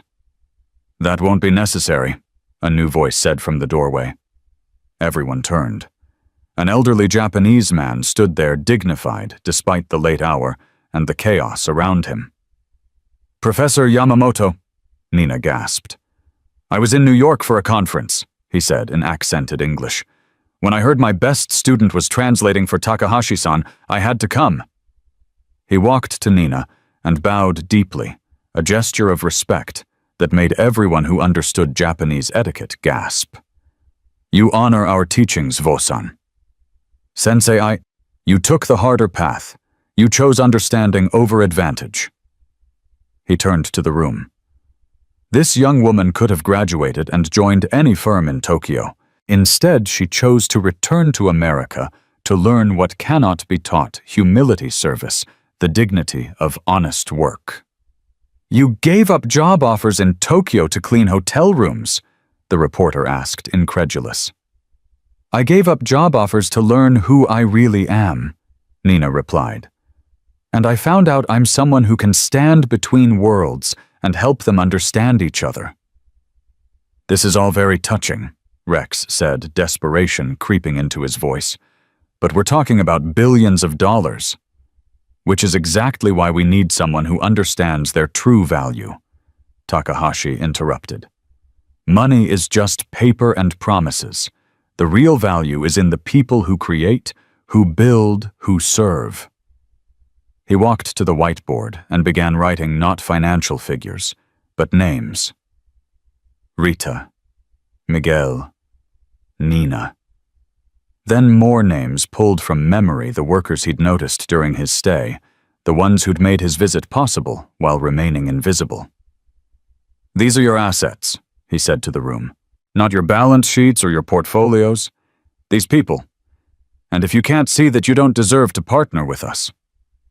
The room fell silent, except for the quiet whir of cameras. Then from the back of the room, someone started clapping. It was one of Rex's allies, or former allies. I'm in, he said. Whatever this partnership looks like, I want in. Me too, another executive said. And me. One by one, the dominoes fell. Rex watched his support evaporate his face, cycling through colors like a malfunctioning traffic light. "This is a mistake," he said finally. "You're all making a huge mistake." "The only mistake," Takahashi said, "would be continuing to do business the old way." Rex grabbed his phone, typing furiously. "My lawyers will be in touch. This isn't over." "Yes," Nina said quietly. "It is." Rex stormed out, followed by the few remaining holdouts who couldn't see the tide turning. The reporter turned back to Nina. "So what happens now?" "Now we build something new. A partnership that values workers as much as shareholders, that invests in people as much as profits." "And you'll be leading this?" Nina looked at Takahashi, who nodded. "I'll be facilitating it, along with a team that includes people from every level of the organization, because the best ideas don't always come from the top." "Speaking of which," Aiko interjected, reading from her tablet, "the video of tonight's events has gone viral. 3 million views and climbing. The hashtag #MaidToManager is trending globally." Nina felt her phone buzzing constantly now. Messages, calls, notifications. The world was watching. "Ms. Va," the reporter asked, "what would you say to other workers watching this, people in service positions who dream of more?" Nina thought of her mother's words about cages, about her father's fury, about Cheryl's dismissive sneer. Then she thought of Rita's 30 years of dignity, Miguel's quiet brilliance, her own journey from shame to pride. "I'd say your work has value even if others can't see it. Your perspective matters especially because it's different, and your dreams are valid no matter what uniform you wear while dreaming them.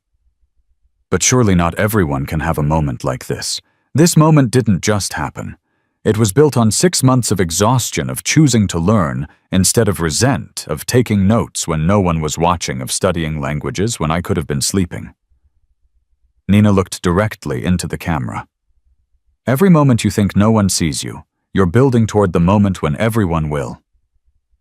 The camera crew was packing up their equipment when Nina's phone screen lit up with a number she didn't recognize.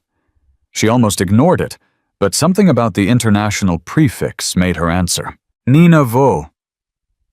The voice was female, crisp, with a British accent tinged with something else. "This is Vivian Chen from the Financial Times. We'd like to offer you an exclusive interview." "I'm sorry, but I need to decline." Nina was already moving toward the service elevator, desperate for a moment of quiet to process everything that had happened. "We're prepared to pay." Nina ended the call. The phone immediately rang again. Different number, same international prefix. She turned it off completely. "Smart move," Aiko said, appearing beside her. "The vultures will circle for days, but we have a more immediate problem." "What now?" "Your father. He's downstairs in the lobby with his legal team.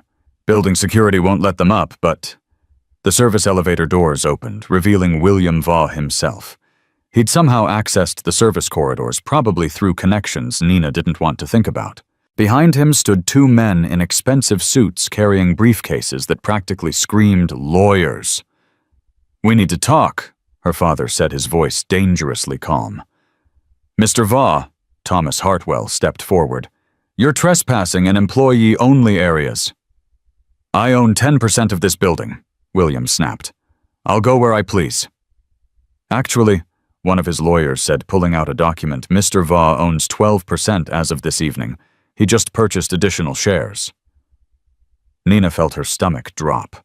Her father's smile was predatory. "Enough to demand an emergency board meeting," he continued. "Enough to question certain employment decisions.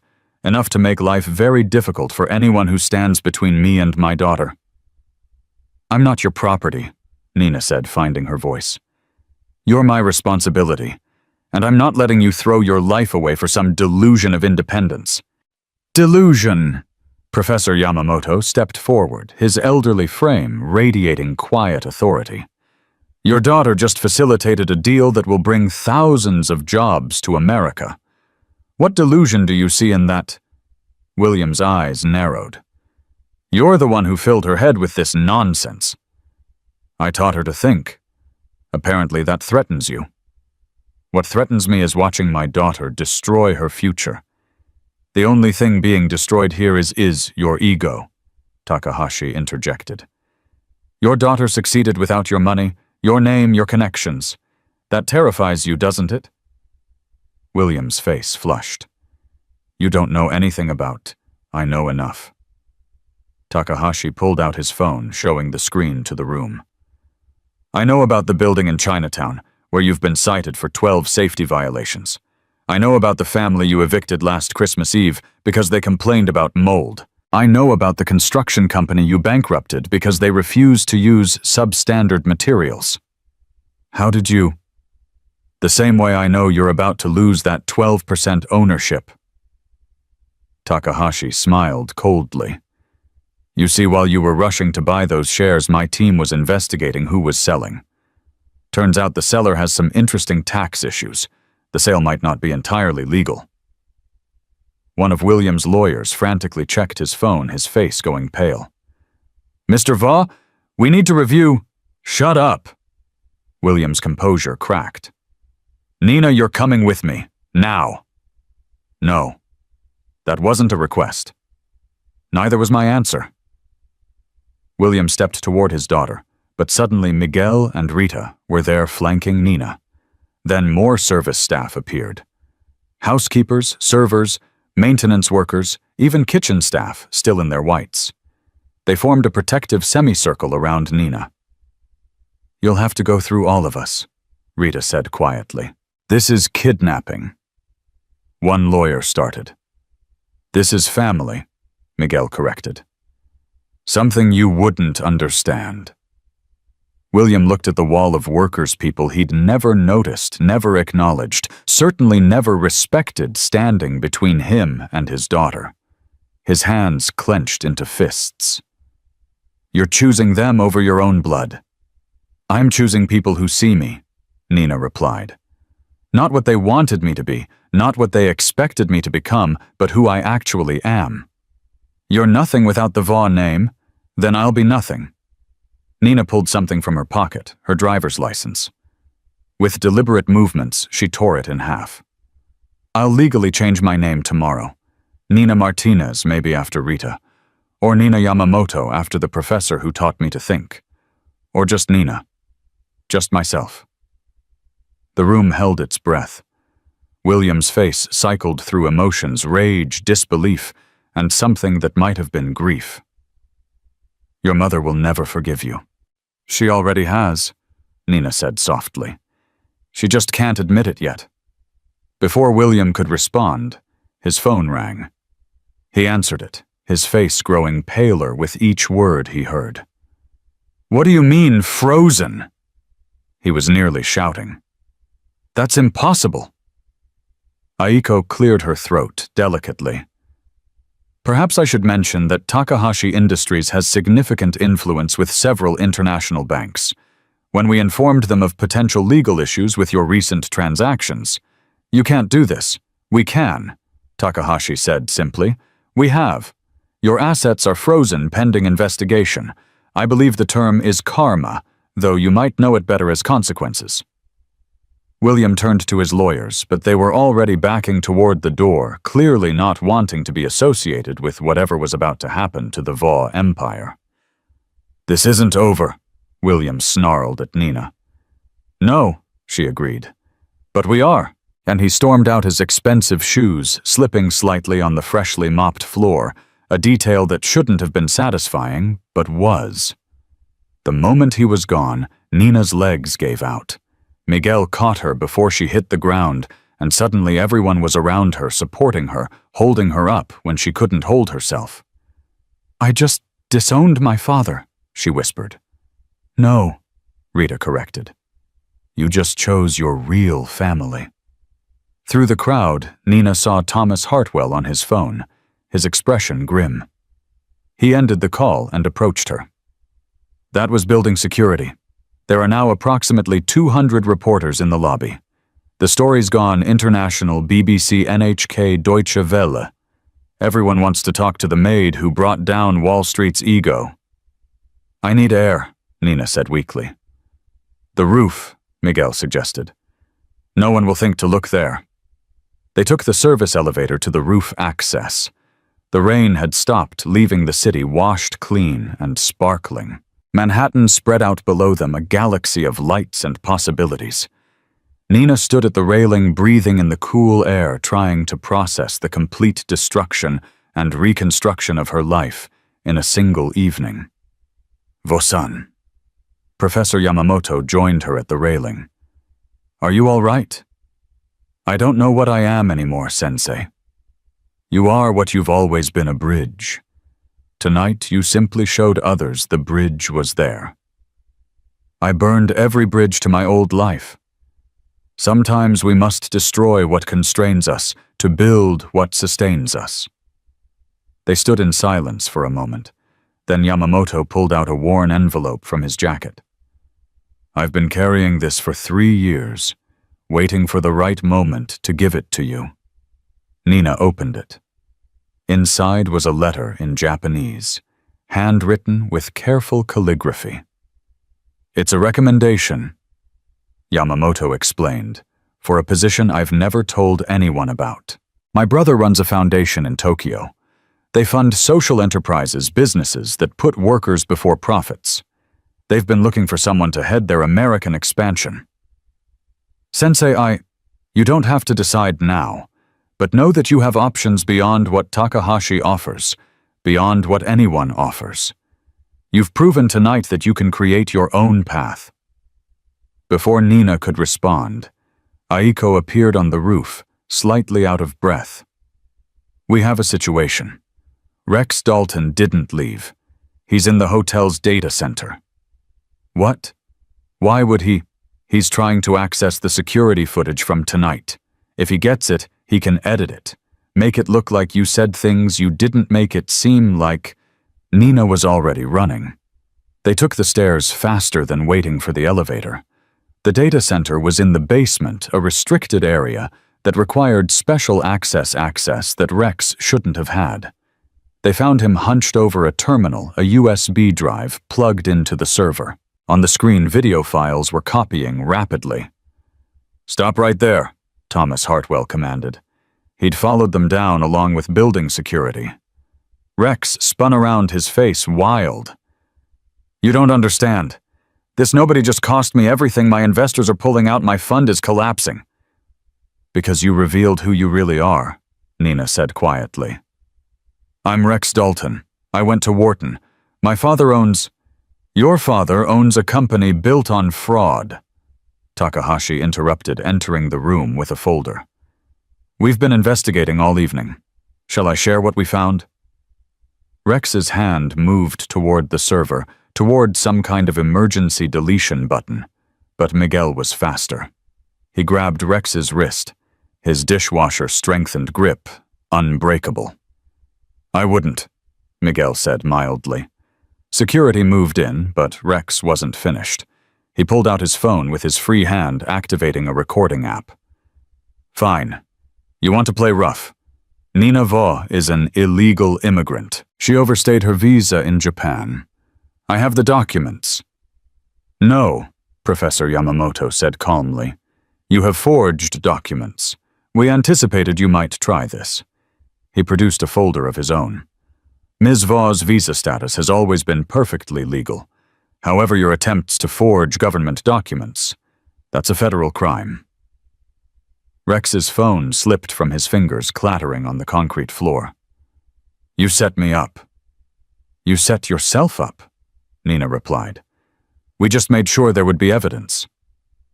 The police arrived, then. Apparently, Aiko had called them the moment she realized Rex was in the building. As they led him away, he turned back to Nina. This isn't how the world works. People like you don't win. They do now, she replied simply. After Rex was gone, and statements had been given, the group found themselves back in the ballroom. It was nearly 3 in the morning, but no one seemed able to leave. The space that had hosted so much drama felt different now, quieter, somehow smaller. "So what happens tomorrow?" Rita asked. "Tomorrow?" Takahashi said, "We begin.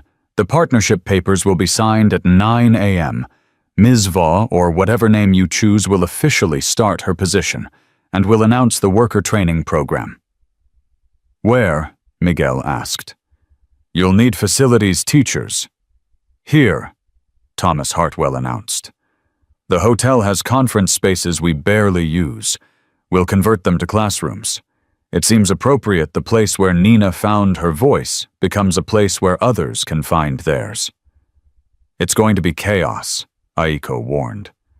"The media attention alone, let it be chaos," Nina said, surprising herself with the steadiness in her voice. "Chaos is just change that hasn't found its rhythm yet." "Speaking of change," Hartwell continued, "Rita, the food and beverage director position starts tomorrow. Miguel, your engineering scholarship is approved, and we'll work your schedule around your classes.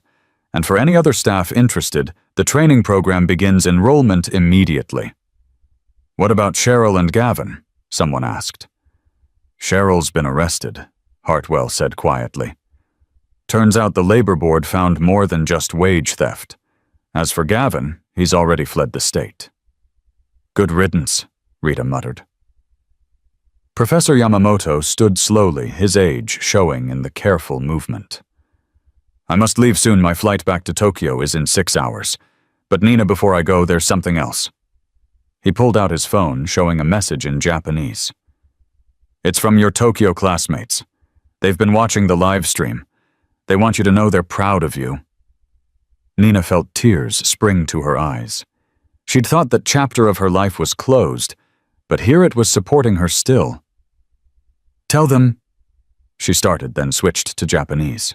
"Tell them I'm still learning, still growing, still becoming whoever I'm meant to be." "You already are who you're meant to be," Yamamoto replied. Tonight simply revealed it.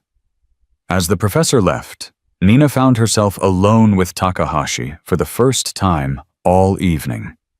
The billionaire who'd started this avalanche of change studied her with those sharp eyes. "You know, this was never really about the translation," he said quietly. "I know. I could have brought 10 translators. I speak English perfectly well, but I wanted to see what would happen when someone's true worth was revealed in a room full of people who couldn't see it. Why, because I was you once. 40 years ago, I was a factory worker's son who got lucky, got educated, got opportunities. But I never forgot what it felt like to be invisible." He paused. "Most people do forget. You didn't. I was only invisible for 6 months. But you chose to be. That's the difference. You could have taken your father's money, lived his life, never known what it meant to be dismissed, overlooked, undervalued. Instead, you chose to learn." "I chose to hide," Nina corrected. "I was a coward. You were preparing. Like a butterfly in a chrysalis, sometimes we need darkness to develop our wings." "I don't feel like I have wings." "Then how do you explain flying tonight?" Before Nina could answer, her phone buzzed with a text from an unknown number. She almost ignored it, but something made her look. "Nina, this is your mother. I'm in the lobby. We need to talk." Nina's heart skipped. She's here. "Your mother? She says she's in the lobby." Takahashi nodded. "Go. Some bridges deserve rebuilding." Nina made her way to the elevator, then stopped. The lobby would be full of reporters. The last thing she wanted was her reunion with her mother to become another spectacle. She texted back. "Service entrance. Loading dock." The loading dock was empty now, the night shift long gone. Lillian Voss stood in the shadows, looking smaller than Nina had ever seen her. She'd changed clothes, gone were the Chanel suit and Louboutins replaced with jeans and flats Nina didn't even know her mother owned. "I left him," Lillian said without preamble. Nina's breath caught. "Mom, don't," Let me say this. Lillian's voice shook. I've been in that marriage for 26 years. 26 years of being decoration of smiling when I wanted to scream of watching him destroy people and saying nothing because speaking up meant losing everything. You don't have to explain. I do. Because you did what I never could. You walked away from it all. I had less to lose. No, Lillian said firmly. You had everything to lose, your youth, your opportunities, your future. I just had things, houses, cars, jewelry, cages with different decorations. She pulled out an envelope, worn and yellow with age. This was my acceptance letter. Columbia Medical School, 1998. Nina stared. You were accepted to medical school. Top of my class at undergraduate. They offered me a full scholarship. Lillian's laugh was bitter. But your father had already proposed, and in his world wives didn't have careers. They had charities, galas, appropriate hobbies. Why didn't you ever tell me? Because admitting it made it real, the life I gave up, the person I could have been. Lillian stepped closer. But watching you tonight, seeing you stand up to him, choosing your own path, you did what I couldn't. It's not too late, Nina said softly. You could still. I'm 51 years old, Nina. So, there are programs for returning students, second careers. With what money, your father will freeze everything, contest the divorce, drag it out for years. With this money, Takahashi's voice came from the doorway. Both women spun around to find him standing there with Aiko. I apologize for intruding, he continued, but I couldn't help overhearing. Mrs. Va, I understand you have a background in biology. Yes, decades ago. We're funding a medical training program as part of our workforce development. We need administrators who understand both medicine and life experience. The position comes with housing assistance and tuition coverage for anyone who wants to pursue further education. Lillian stared at him. You don't even know me. I know you raised a daughter brave enough to stand against the world. That tells me everything I need to know. This is charity. This is opportunity, Takahashi corrected. The same opportunity your daughter created for herself. The question is whether you're brave enough to take it. Mother and daughter looked at each other across years of silence, expectations, disappointments, and love too complicated to name. Yes, Lillian whispered. Then stronger, yes. Nina hugged her mother for the first time in 2 years, feeling the walls they'd built between them finally crumbling.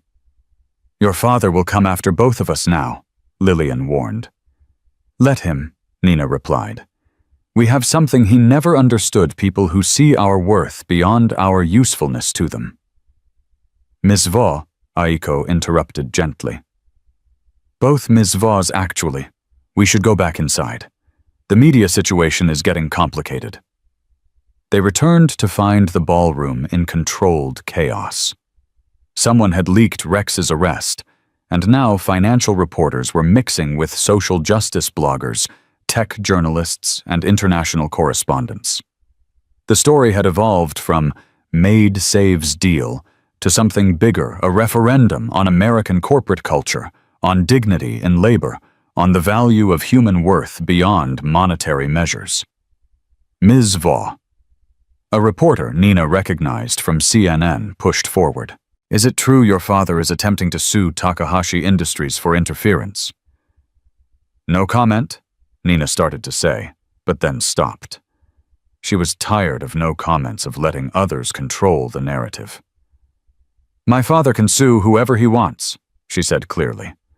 But he can't sue away the truth that success built on exploitation is failure, that wealth without wisdom is poverty, and that sometimes the most powerful thing you can do is choose to see people others ignore. Are you saying your father exploits? I'm saying the system that created my father's wealth creates all our poverty, moral, spiritual, communal. Tonight, we're choosing to build something different. And what about accusations that you're just another diversity hire, that Takahashi is virtue signaling? The question hung in the air like a poisoned dart. Nina felt the old familiar rage, the one she'd swallowed every time someone assumed she was the help. Every time they talked through her, like she wasn't there. Every time they dismissed her existence. But this time, she didn't swallow it. "You want to talk about diversity hires?" She walked toward the reporter. "Let's talk about Rex Dalton hired because his father knew someone. Let's talk about Cheryl Kwan promoted because she made the right people comfortable. Let's talk about every boardroom filled with people who look the same, think the same, come from the same zip codes." She turned to address all the cameras. "I'm not a diversity hire. I'm a competence hire who happens to bring diversity. And if that threatens people, they should ask themselves why competence from unexpected sources scares them so much. But surely you can understand why some people might question. I understand that some people will always find reasons to question women, to question minorities, to question anyone who doesn't fit their narrow definition of deserving." Nina's voice rose. "But their questions don't deserve our answers anymore." The question hung in the air for a moment, before Takahashi stepped forward, his presence commanding immediate attention from the assembled media. "Since we're discussing qualifications," he said, pulling out his phone, "let me share something interesting. 3 hours ago, I had my team run a blind evaluation. We took Ms. Vaugh's translation work from tonight, removed her name, and sent it to 5 top translation firms in Tokyo, London, and New York." He held up the screen, showing a series of emails. "Every single firm rated it as master-level work. 2 offered immediate contracts. 1 called it, and I quote, the most nuanced cultural translation we've ever evaluated." He looked at the CNN reporter. They had no idea it came from someone in housekeeping. Merit is merit, regardless of the uniform it wears. The reporter shifted uncomfortably, but before she could respond, a commotion erupted near the entrance. A group of men in FBI windbreakers entered their presence, immediately shifting the atmosphere from corporate drama to something far more serious. "We're looking for William Vaux," the lead agent announced. Nina's blood ran cold. "He left over an hour ago." "We know. We have agents at his residence, but we need to speak with you, Ms. Vaux. And you, Mr. Takahashi." "What's this about?" Lillian demanded, stepping protectively toward her daughter. The agent glanced at the cameras, clearly weighing his words. "We've been investigating Mr. Vaugh's real estate holdings for 18 months. Tonight's events have accelerated our timeline. We need any documentation you might have regarding his business practices." "I don't have—" Nina started. "Actually," Miguel interrupted, pulling out a thick folder from behind the bar where he'd apparently hidden it. "You might want to see this." Everyone stared at him. "I've been keeping records," he said simply. "Every time Mr. Vaux came here for meetings, every conversation I overheard while serving drinks, every document left behind that I was told to shred but didn't." "Miguel," Rita breathed. "That could have gotten you fired, or worse. Some things are worth the risk." He handed the folder to the FBI agent. "There's more on a flash drive in my locker. Building plans that don't match filed permits, recorded conversations about bribing inspectors, emails about intimidating tenants." The agent's eyes widened as he flipped through the papers. How long have you been collecting this?" 3 years. Ever since Mr. Vaux had my cousin's family evicted on Christmas Eve. The same family he was talking about earlier." Nina stared at Miguel with new respect. "You've been planning this for 3 years. I've been waiting for the right moment. You created it tonight." The lead agent pulled out his radio, speaking rapidly. "We need additional units at the Vaux residence. And get Treasury on the line, this is bigger than we thought." "How much bigger?" Takahashi asked. "If these documents are authentic, we're looking at potential RICO charges, money laundering, tax evasion, criminal conspiracy." The agent looked at Nina. "Ms. Vaux, I need to ask, were you aware of your father's activities?" "She's been estranged from him for months," Lillian interjected firmly. "Living on her own, supporting herself, explicitly rejecting his business and values." We'll need to verify that, but the preliminary investigation supports it. Ms. Vaugh appears to have actively distanced herself from the family business. The agent paused. In fact, the video of her helping tenants sue her father suggests she was working against his interests. Not against, Nina corrected quietly. For justice. There's a difference. The agent nodded, then turned to the cameras. I'm going to have to ask all media to leave. This is now an active crime scene. The reporters erupted in questions, but security began ushering them out. As the last camera disappeared, Nina felt herself sag against the bar. The adrenaline that had carried her through the night was finally fading, leaving exhaustion in its wake. It's not over, Aiko said softly, reading something on her tablet. The story's evolved. You're trending globally, but not just as the maid who saved a deal. They're calling you the catalyst for a labor revolution. She showed Nina the screen. Videos from the ballroom had inspired similar revelations worldwide. In London, a janitor was testifying before Parliament about wage theft. In Tokyo, a group of convenience store workers were demanding better conditions. In Mumbai, hotel staff were organizing for the first time in decades. I didn't mean to start. Revolutions are never started by people who mean to, Takahashi observed. They're started by people who simply refuse to accept what everyone else calls inevitable. Nina's phone buzzed. She looked at it expecting another reporter, but it was a text from an unknown number with a photo attached. The image showed her father being led away in handcuffs. His perfect suit wrinkled his face a mask of disbelief. They got him, Lillian whispered, looking at her own phone. The relief Nina expected to feel didn't come.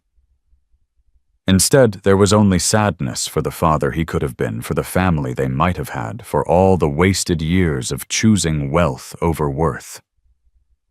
Ms. Vaugh. Thomas Hartwell approached. There's something else.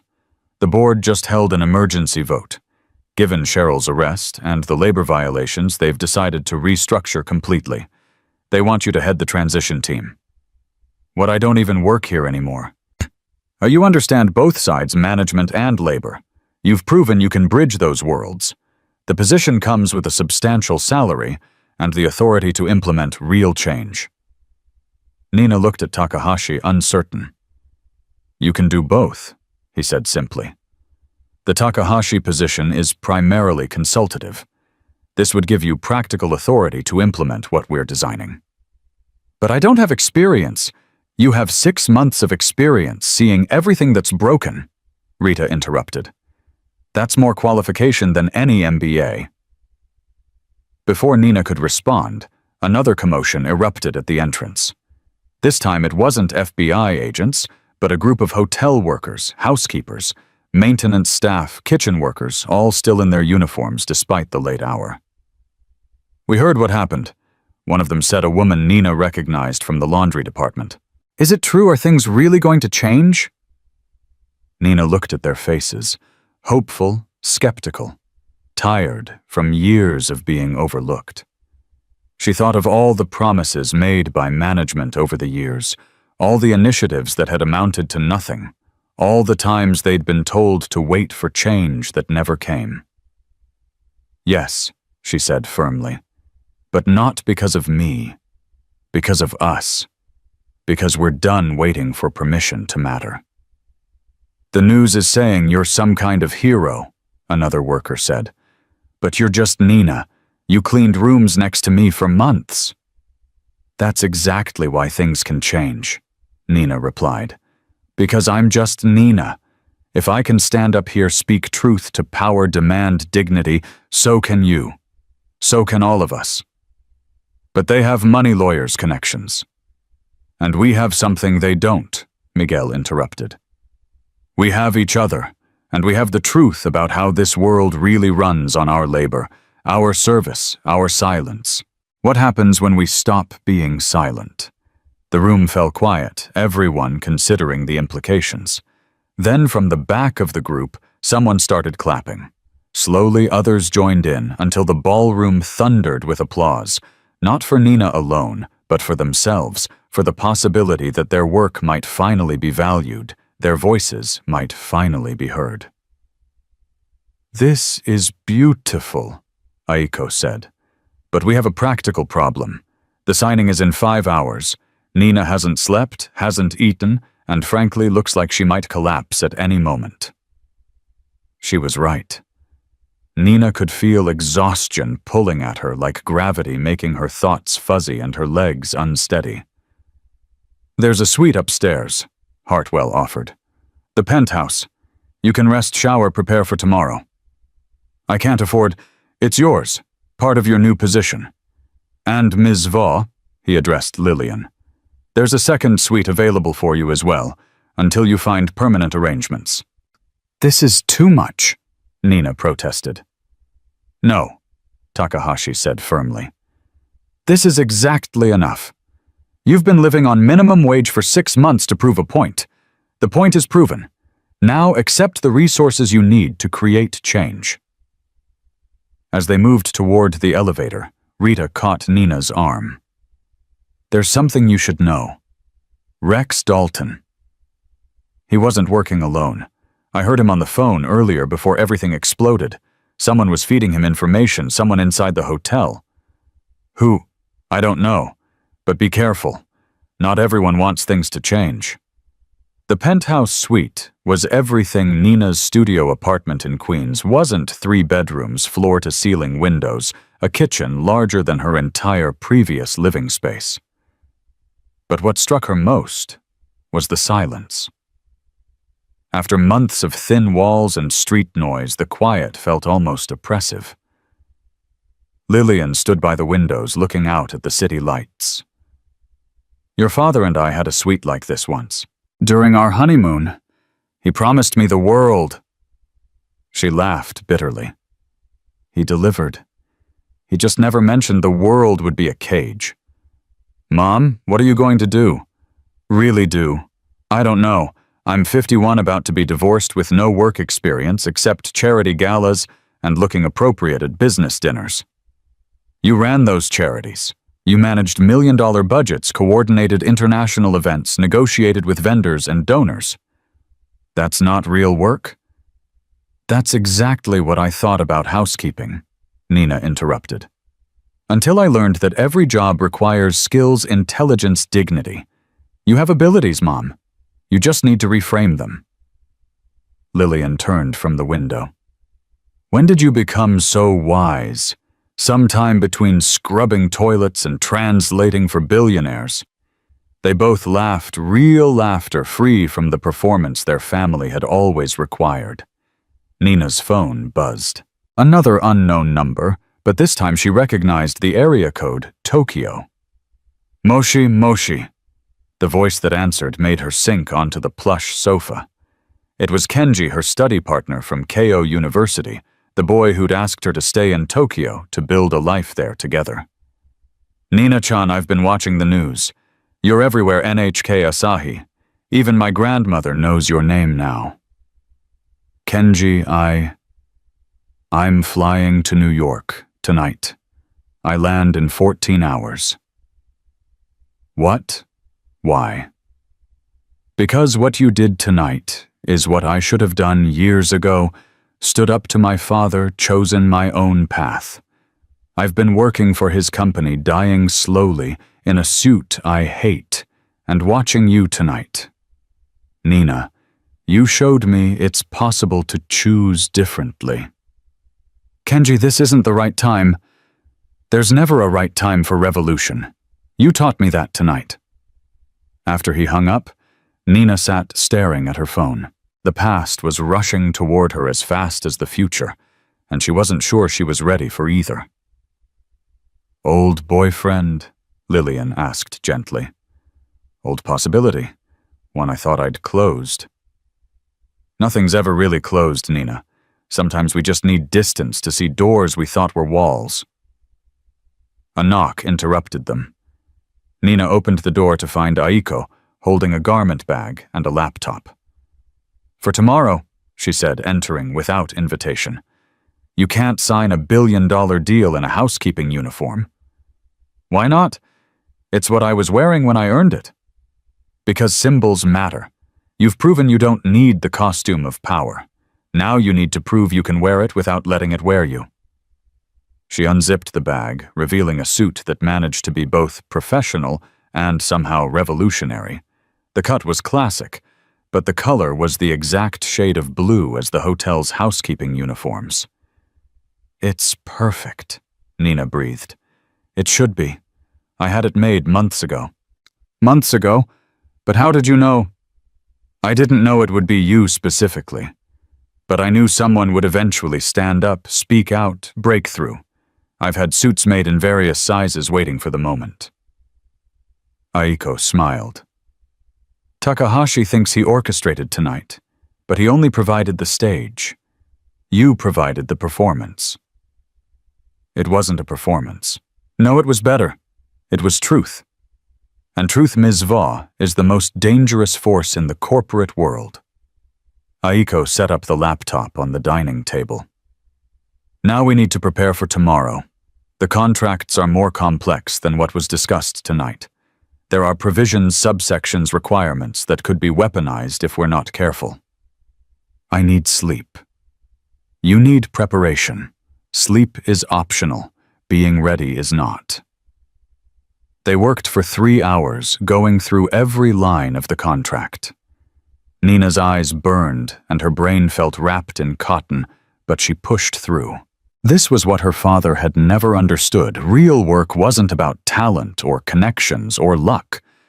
It was about continuing when continuation seemed impossible. There, Nina pointed at a clause buried on page 47. That's a poison pill.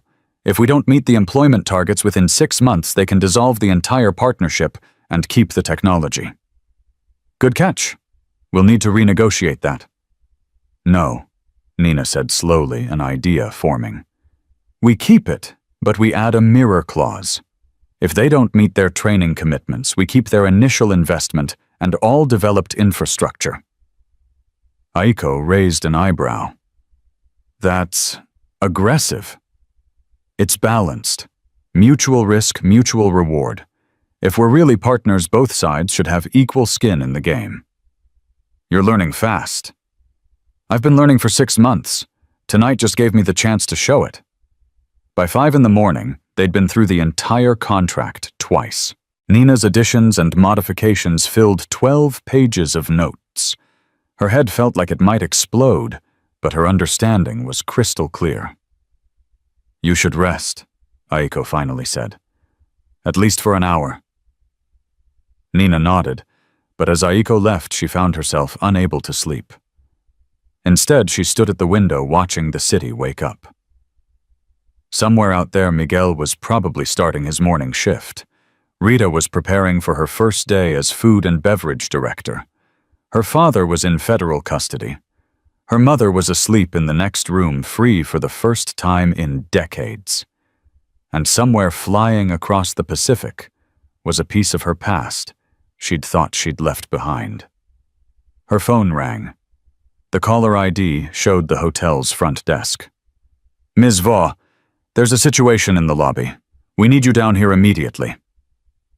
Nina threw on yesterday's clothes and took the elevator down. The lobby was packed, not with reporters this time, but with hotel workers. Hundreds of them from this hotel, and others all holding signs, dignity in labor, worth beyond wages, the Nina Va Accord. At the front of the crowd stood someone Nina didn't expect, Cheryl Kwan, out on bail, her usual perfect appearance replaced by disheveled hair and a wrinkled suit. This is your fault, Cheryl snarled when she saw Nina. All of it. I spent 15 years climbing the ladder, and you destroyed it in one night. You destroyed yourself, Nina replied calmly. I just made it visible. You think you've won. You have no idea what you've started. Every hotel in this city, every service business, they're all connected. You've made enemies you can't even imagine. Good. Change doesn't come from making friends with the status quo. Cheryl stepped close enough that Nina could smell the alcohol on her breath. They'll destroy you. Maybe not today, maybe not tomorrow, but they'll find a way. A maid doesn't get to win. I'm not a maid, Nina said clearly, her voice carrying across the lobby. I'm a human being who happened to work as a maid. Just like you're a human being who happened to work as a manager. The only difference is I never forgot the human part. The crowd erupted in cheers. Cheryl's face contorted with rage, and for a moment Nina thought she might actually attack. But then security was there escorting Cheryl out, while she screamed threats that became increasingly incoherent. You okay? Rita appeared at Nina's elbow. I don't know. She's right about one thing. I have no idea what I've started. None of us do, but that's what makes it revolutionary. Thomas Hartwell approached through the crowd. The boardroom is ready. The other parties are arriving. It's time. Nina looked at the crowd of workers all watching her with expressions of hope and expectation. The weight of their dreams felt heavier than any tray she'd ever carried. Give me 10 minutes, she said. She returned to the penthouse, showered quickly, and put on Aiko's suit. Looking in the mirror, she hardly recognized herself. The woman staring back looked confident, powerful, ready to reshape the world. But when she looked closer, she could still see the housekeeper in her eyes, the one who'd learned that every person's work has dignity. Every voice deserves to be heard. Every human being has worth beyond their utility to others. Ready? Lillian asked from the doorway. No, Nina admitted, but I'm going anyway. They rode the elevator to the boardroom floor. As the doors opened, Nina could hear voices, dozens of executives, lawyers, consultants, all here to witness or challenge what was about to happen. Wait, Miguel's voice called out. He was running down the hallway, still in his server's uniform. Nina, there's something you need to know. I just heard from my cousin, the one your father evicted. The FBI found something in your father's papers. A contract from 3 years ago. What kind of contract? A trust fund, in your name, hidden offshore. $20 million. Nina's blood went cold. What? He was using your identity for tax evasion. If you sign anything today, you could be implicated. The boardroom doors were opening. Takahashi was waiting inside. The future of thousands of workers hung in the balance, and Nina had just discovered that her father's crimes might destroy everything before it could begin. Nina's hand froze on the boardroom door handle. $20 million in an offshore account with her name on it, her father's final trap, even from federal custody. Miguel stood beside her, his face etched with worry, while Lillian gripped her daughter's shoulder. We have to tell them, Miguel urged. If you sign anything without disclosing this, I know. Nina's mind raced through possibilities, each more catastrophic than the last.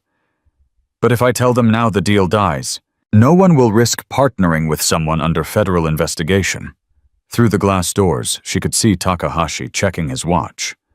The room was full, at least 50 people, all waiting for the maid who'd turned their world upside down to prove she could follow through.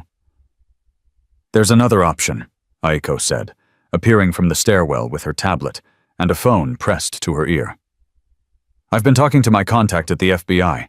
They've been tracking that account for 2 years. They know you had no knowledge of it. That won't matter to the board, Nina said. The appearance of impropriety is enough to kill everything. Unless we make it part of the story. Aiko's eyes gleamed with something like admiration. You go in there and disclose it yourself. Full transparency. Show them that even when your father tries to destroy you from a jail cell, you choose honesty. That's insane, Lillian protested. They'll eat her alive. Or they'll see her as incorruptible, Aiko countered.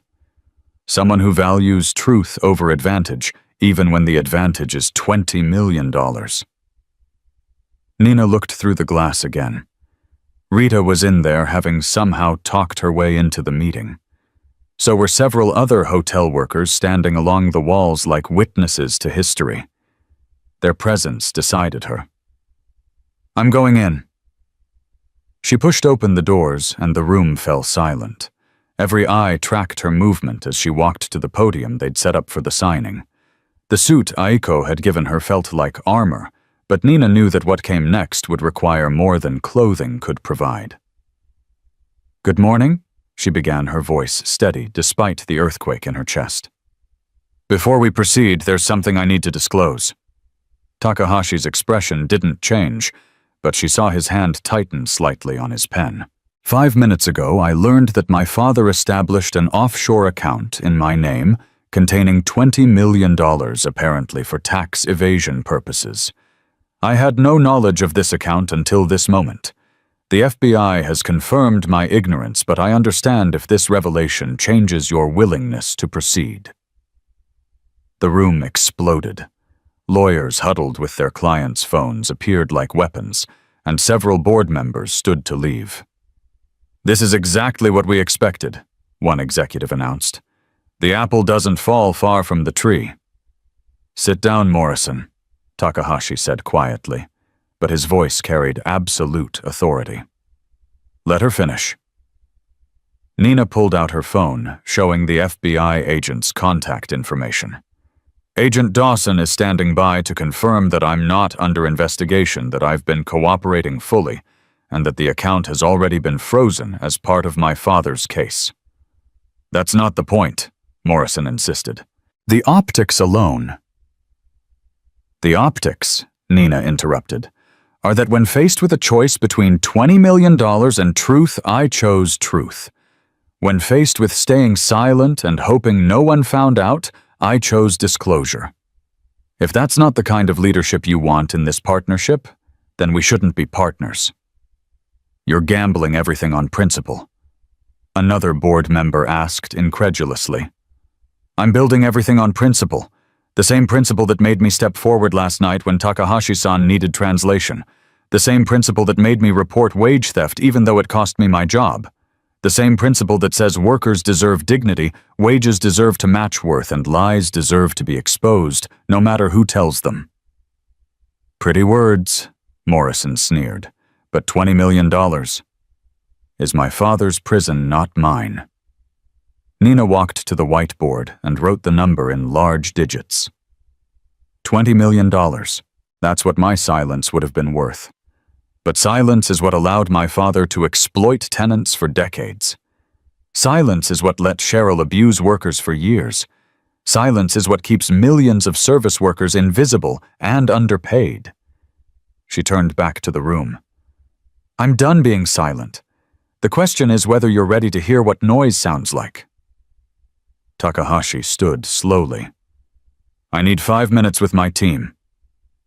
The room began to empty, people clustering in the hallway for hushed, urgent conversations. Nina found herself standing alone at the window, watching the city 60 floors below. Each building contained thousands of workers like her, invisible to the people they served, essential to the world that ignored them. "That was brave," Rita said, joining her. "Stupid, maybe, but brave. What's the difference anymore? Brave changes things. Stupid just gets you fired." "I might be both." "Yeah, but you'll be both with integrity." Before Nina could respond, her phone rang. The caller ID showed a number she didn't recognize, but something about the international prefix made her answer. "Nina Vo." The voice was crisp, British, authoritative. "This is Margaret Chen from the International Labor Organization. We've been monitoring your situation. If Takahashi Industries withdraws, we're prepared to offer you a position documenting labor practices globally. The work you've started doesn't have to end here." "I appreciate that, but the position comes with diplomatic immunity, a team of researchers, and the backing of the United Nations. Think about it." The line went dead. Nina stared at her phone, wondering how many safety nets were appearing even as she felt like she was falling. "They're ready," Aiko announced from the doorway. Nina walked back into the boardroom to find it transformed. Half the executives were gone. But in their place were workers not just from the hotel, but from buildings across the city. Someone had opened the doors, turned the private signing into a public moment. Takahashi stood at the podium. "We've made our decision. The deal proceeds with one modification." Nina's heart sank. Here it came. The reduction in worker protections, the dilution of everything they'd fought for. "The $20 million, Takahashi continued, will be redirected when the FBI releases it. Not to you, not to us, but to the worker training program. It seems appropriate that money stolen from workers should return to them." "You can't do that," Morrison protested. "That money is evidence. That money is opportunity," Takahashi corrected. "And Ms. Va has already agreed to sign it over, haven't you?" Nina hadn't, but she understood the test. "Of course, every penny." "You're giving away $20 million, a reporter who'd somehow snuck in shouted. "I'm investing in 20 million possibilities," Nina replied. "Each dollar represents a worker who could learn a new skill, support their family, build their future. That's worth more than any personal fortune." "This is insanity," Morrison stood up. "I'm pulling our fund out of this deal." "Then go," Takahashi said simply. "We don't need investors who see workers as costs rather than assets." Morrison stormed out, followed by 3 other executives. But for everyone who left, Nina noticed 2 more workers slipping in, drawn by live streams and word of mouth to witness something unprecedented. "Should we proceed with the signing?" Thomas Hartwell asked. "Wait," a voice called from the back. Nina's blood chilled. She knew that voice. William Vaugh entered, flanked by 2 federal marshals. He was in handcuffs and an orange jumpsuit, but his presence still commanded attention. Behind him was a woman in a severe suit, carrying a briefcase that screamed expensive lawyer. "What is he doing here?" Lillian gasped. "Mr. Vaugh has agreed to cooperate fully with our investigation," one of the marshals explained. "He requested to address this gathering as part of his cooperation agreement." "I have something to say," William announced, his voice carrying the authority of decades of dominance despite his chains. "You have nothing to say that we want to hear," Nina replied. "Not even if it's about the other account." The room went silent. Nina felt the floor seem to shift beneath her feet. "What other account?" William's smile was cold, triumphant, despite his circumstances. "You didn't think 20 million was all of it, did you? There's another account. 50 million. Also in your name. Also hidden. But this one," his smile widened, "this one has transactions, payments to city officials, building inspectors, judges, all traceable to you." "That's impossible. I never—" "Digital signatures are easy to fake when you have someone's information from birth." William looked at his daughter with something like pride. "I made you complicit in everything. Every bribe, every payoff, every crime. You can cooperate with the FBI, give away 20 million, play the hero. But when they find the second account, you'll be finished." Nina felt the room spinning. Everything she'd built, everything she'd fought for, crumbling because of her father's vindictive planning. "Unless," William continued, "you walk away, right now, leave the deal, leave the city, leave the country, disappear, and the account disappears with you.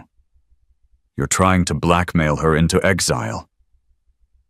Takahashi's voice was deadly quiet. "I'm offering her a choice, prison or paradise. She can afford paradise with 50 million. "That's your problem, Father," Nina said, finding her voice. "You think everything is about affording things." Yet she pulled out her phone and did something that made everyone in the room lean forward. She called the FBI agent, directly putting him on speaker. "Agent Dawson. This is Nina Vaugh. My father just disclosed a second fraudulent account in my name containing $50 million and evidence of bribery. I'm reporting it now in front of witnesses and requesting immediate investigation." Ms. Vaugh, the agent's voice crackled through the speaker. Are you certain you want to do this publicly? Transparency is the only currency I'm interested in anymore. William's face went white. You stupid girl, you're destroying yourself. No, I'm refusing to be your weapon against myself. Nina turned to address the room. He's right about one thing, there will be an investigation. It might take months to clear my name. During that time, I'll be toxic to any business dealing. So I'm withdrawing from the Takahashi partnership. Nina, no, Rita protested. But, Nina continued, I'm not disappearing. I'll stay here, cooperate fully, and prove the truth is stronger than any lie, no matter how well funded. That's noble, Morrison said from the doorway, where he'd paused to watch the drama. But nobility doesn't pay bills. Actually, it does. The voice came from the crowd of workers. A woman stepped forward, someone Nina recognized from the night shift, a cleaner named Keiko. I've been saving for 10 years. I have $30,000. I'm investing it in whatever Nina does next. That's ridiculous, Morrison started. I have $15,000, Miguel announced. My engineering fund, it's hers. $5,000, another worker called out. $8,000 here. One by one, workers pledged their savings. Not huge amounts, but everything to them. Within minutes, they'd pledged nearly $500,000. This is insane, William said. You're trusting a maid with your life savings. We're trusting someone who gave up $20 million for principal, Keiko replied. How much principal have you ever shown Mr. Vaugh? Takahashi raised his hand for silence. Ms. Vaugh, you're withdrawing from our partnership. I have to. You can't afford the liability. Perhaps not, but I can afford something else. He turned to Aiko. The foundation we discussed. Aiko smiled. The Yamamoto Foundation for Worker Dignity. Fully funded, independently operated, dedicated to advancing labor rights globally. It needs a director, Takahashi continued. Someone with unquestionable integrity, proven courage, and the ability to bridge worlds. The position wouldn't be connected to Takahashi Industries, so no liability. Interested. Nina felt tears burning her eyes. You planned this. I planned for possibilities. You created the moment. The salary is modest, Aiko added. $200,000 annually. But the impact would be, I'll take it. You haven't heard the conditions. I don't care about conditions. I care about continuing. William laughed bitterly. You're choosing $200,000 over $50 million. I'm choosing purpose over profit, something you never understood. The federal marshal stepped forward. Mr. Vaugh, it's time to go. As they led him toward the door, William turned back one last time. You'll regret this, Nina. When you're old, when you realize you could have had everything, I already have everything that matters, Nina replied. I have people who believe in me for who I am, not what I can give them. I have work that means something beyond profit margins. I have the knowledge that when I had to choose between easy and right, I chose right. William's response was lost as the marshals dragged him away. The moment the doors closed behind him, the room erupted. Workers hugged each other.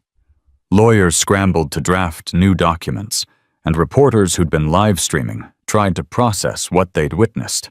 We still need to sign the original partnership agreement, Thomas Hartwell reminded everyone. The hotel's commitment to worker training remains unchanged. The signing itself felt anticlimactic after everything that had preceded it. Nina watched as Takahashi and the remaining board members signed documents that would change thousands of lives. She wasn't signing anything, her name wouldn't be on the official papers, but everyone knew she was the reason they existed. Ms. Vaugh, a reporter pushed forward. How does it feel to have given up $70 million in one morning? Nina thought about the question. How did it feel? Like freedom. Like flying. Like finally becoming the person she'd always been, but had been too afraid to show. It feels like the beginning, she said simply. The beginning of what? Before she could answer, her phone rang. The caller ID showed Kenji's number. He was supposed to still be in the air, but, Nina, I'm at JFK. My flight landed early. I'm coming to you. Kenji, wait. I saw everything. The live stream, your father, the money, all of it. You were magnificent. I was just myself. Exactly. That's what was magnificent. She ended the call to find everyone staring at her. Old friend, she explained weakly. The one you studied with in Tokyo, Lillian asked. How did you mothers know things, even absent mothers? Before Nina could respond, Aiko approached with a tablet. We need to discuss the foundation. There are decisions to make staff to hire programs to design. Can it wait an hour? I need to process, Rita suggested. Breathe. Realize you just changed the world. Clean out my locker, Nina finished. I still technically work here for another 2 hours. Everyone stared at her. You're serious? Takahashi asked. I started a shift 6 months ago. I'd like to finish it. She left the boardroom and took the service elevator to the basement. Her locker was exactly as she'd left it the night before: spare uniform, comfortable shoes, the notebook she'd carried everywhere. She began emptying it slowly, each item a memory of the person she'd been just 24 hours ago. Need help? Miguel appeared in the doorway. I'm good. No, you're great. But that's different. They stood in comfortable silence while Nina finished packing. As she closed the locker for the last time, she found herself unexpectedly emotional. 6 months, she said. 6 months of being invisible taught me more than 3 years of being exceptional. You were never invisible to us, Miguel said. We saw you. We just knew you were hiding from something. I was hiding from everything. And now I'm done hiding. They walked back to the elevator together. As the doors opened, Nina was surprised to find it full of workers, Rita, Keiko, and at least a dozen others. Going up? Rita asked with a grin. Where? The roof. We're having a celebration. The hotel that treated us like furniture now has to treat us like humans. That deserves champagne. Stolen champagne, Nina asked. Donated, Thomas Hartwell said, appearing behind them with a case of Dom Perignon. A small gesture toward a large debt. They crowded into the elevator, rising through the building that had been Nina's entire world for 6 months.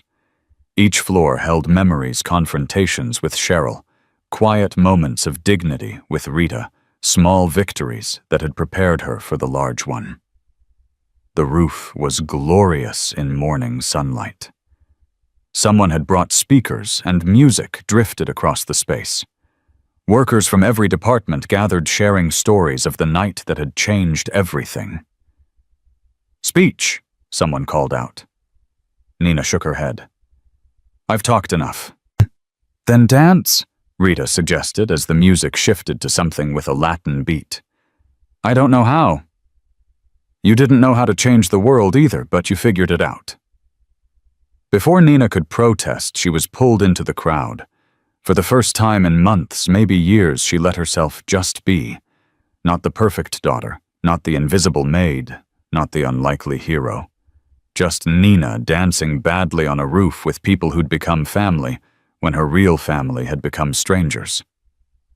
Nina, Lillian's voice cut through the music. Someone's here for you. She turned to find Kenji standing in the doorway, still in the clothes he'd worn on the flight. He looked exhausted, but radiant, his eyes fixed on her like she was the only person on the roof. Kenji, don't say anything. Just let me look at you. The woman who turned down $70 million for principal. The woman who stood up to her father and won. The woman who made me realize I've been a coward my entire life. You're not a coward. I am. But I'm done being one. He dropped to one knee, and Nina's heart stopped. I'm not proposing. Not yet. But I'm declaring, in front of all these witnesses, I'm going to earn the right to stand beside you, however long it takes. Kenji, get up? Nina laughed, pulling him to his feet. We don't need grand gestures. No, but we need honest ones. And honestly, I've loved you since you corrected Professor Yamamoto's translation in our first class. That was incredibly rude of me. That was incredibly brave of you, just like everything else you've done. Before Nina could respond, Aiko appeared with her ever-present tablet. I hate to interrupt, but we have a situation. The video of your father's confession has gone beyond viral. The SEC is opening investigations into 12 major real estate firms. The mayor's calling for emergency housing reforms. And, she paused, the president wants to meet you. The president of what? The United States Nina. She wants to meet the maid who started a revolution. Nina looked around the roof at Miguel practicing his engineering equations on a napkin, at Rita, teaching younger workers the dignity in service, at her mother talking to Keiko about medical school applications at Kenji, still staring at her like she'd hung the moon. Tell the president I'm busy today, but tomorrow, Nina smiled, tomorrow I'm free to change the world. You already have, Takahashi said, joining them with a glass of champagne. The question now is what world you'll build next. Nina took the offered glass, raising it to catch the light. The bubbles rose like tiny rebellions, each one breaking the surface to release something into the air. A world where work has dignity, where service has honor, where every person who keeps society running is seen, valued, heard. That's a big dream, Kenji said. I used to have small dreams. They required me to be less than I was. Big dreams just require me to be everything I am. And what are you? Lillian asked, putting her arm around her daughter. Nina thought about the question. What was she? Not a maid anymore, not quite an executive, not her father's daughter, not yet whoever she was becoming. I'm proof, she said finally. Proof that the distance between invisible and invaluable is just one person willing to speak. Proof that power isn't about position, but about purpose. Proof that sometimes the maid really does know Japanese. They all laughed, and in that laughter, Nina heard the future messy, uncertain but bright with possibility. As the sun climbed higher over Manhattan, warming the roof where workers danced and dignity celebrated itself, Nina Vaugh stood at the center of her chosen family and knew that she'd finally found her way home. Not to a place, but to a purpose. Not to comfort, but to courage. The revolution had started with a billionaire's rage and a housekeeper's response. But it would continue with every worker who'd watched that exchange and realized their voice mattered, their labor had value, their dignity was non-negotiable. Ready for tomorrow? Rita asked. No? Nina admitted, then smiled. But readiness is overrated. Sometimes you just have to step forward and trust that the ground will rise to meet you. And if it doesn't, then you learn to fly. The music swelled, the city hummed below, and somewhere in the distance, church bells were ringing noon. A new day was officially beginning, and Nina Vaugh, former maid, current revolutionary, future unknown, was ready to meet it. She'd lost a father, but gained a family. Lost millions, but gained meaning. Lost invisibility, but gained influence. And in the end, wasn't that the best trade of all? The story that had begun with a shattered champagne flute and a billionaire's fury ended with plastic cups and workers' joy. The transformation was complete. But the real work, the work of building the world Nina had glimpsed from her position along the wall, was just beginning. As the celebration continued around her, Nina pulled out her phone and opened a new document. At the top, she typed, "The Dignity Protocols, a blueprint for worker justice." "Starting already?" Kenji asked, reading over her shoulder. The moment never waits for ready, Nina replied, thinking of Professor Yamamoto's words. It only waits for willing. And Nina Vaugh, who'd found her voice in the space between two languages, her power in the gap between two worlds, her purpose in the bridge between two truths, was finally fully, freely willing. The maid had spoken Japanese. The world had listened. And nothing would ever be the same.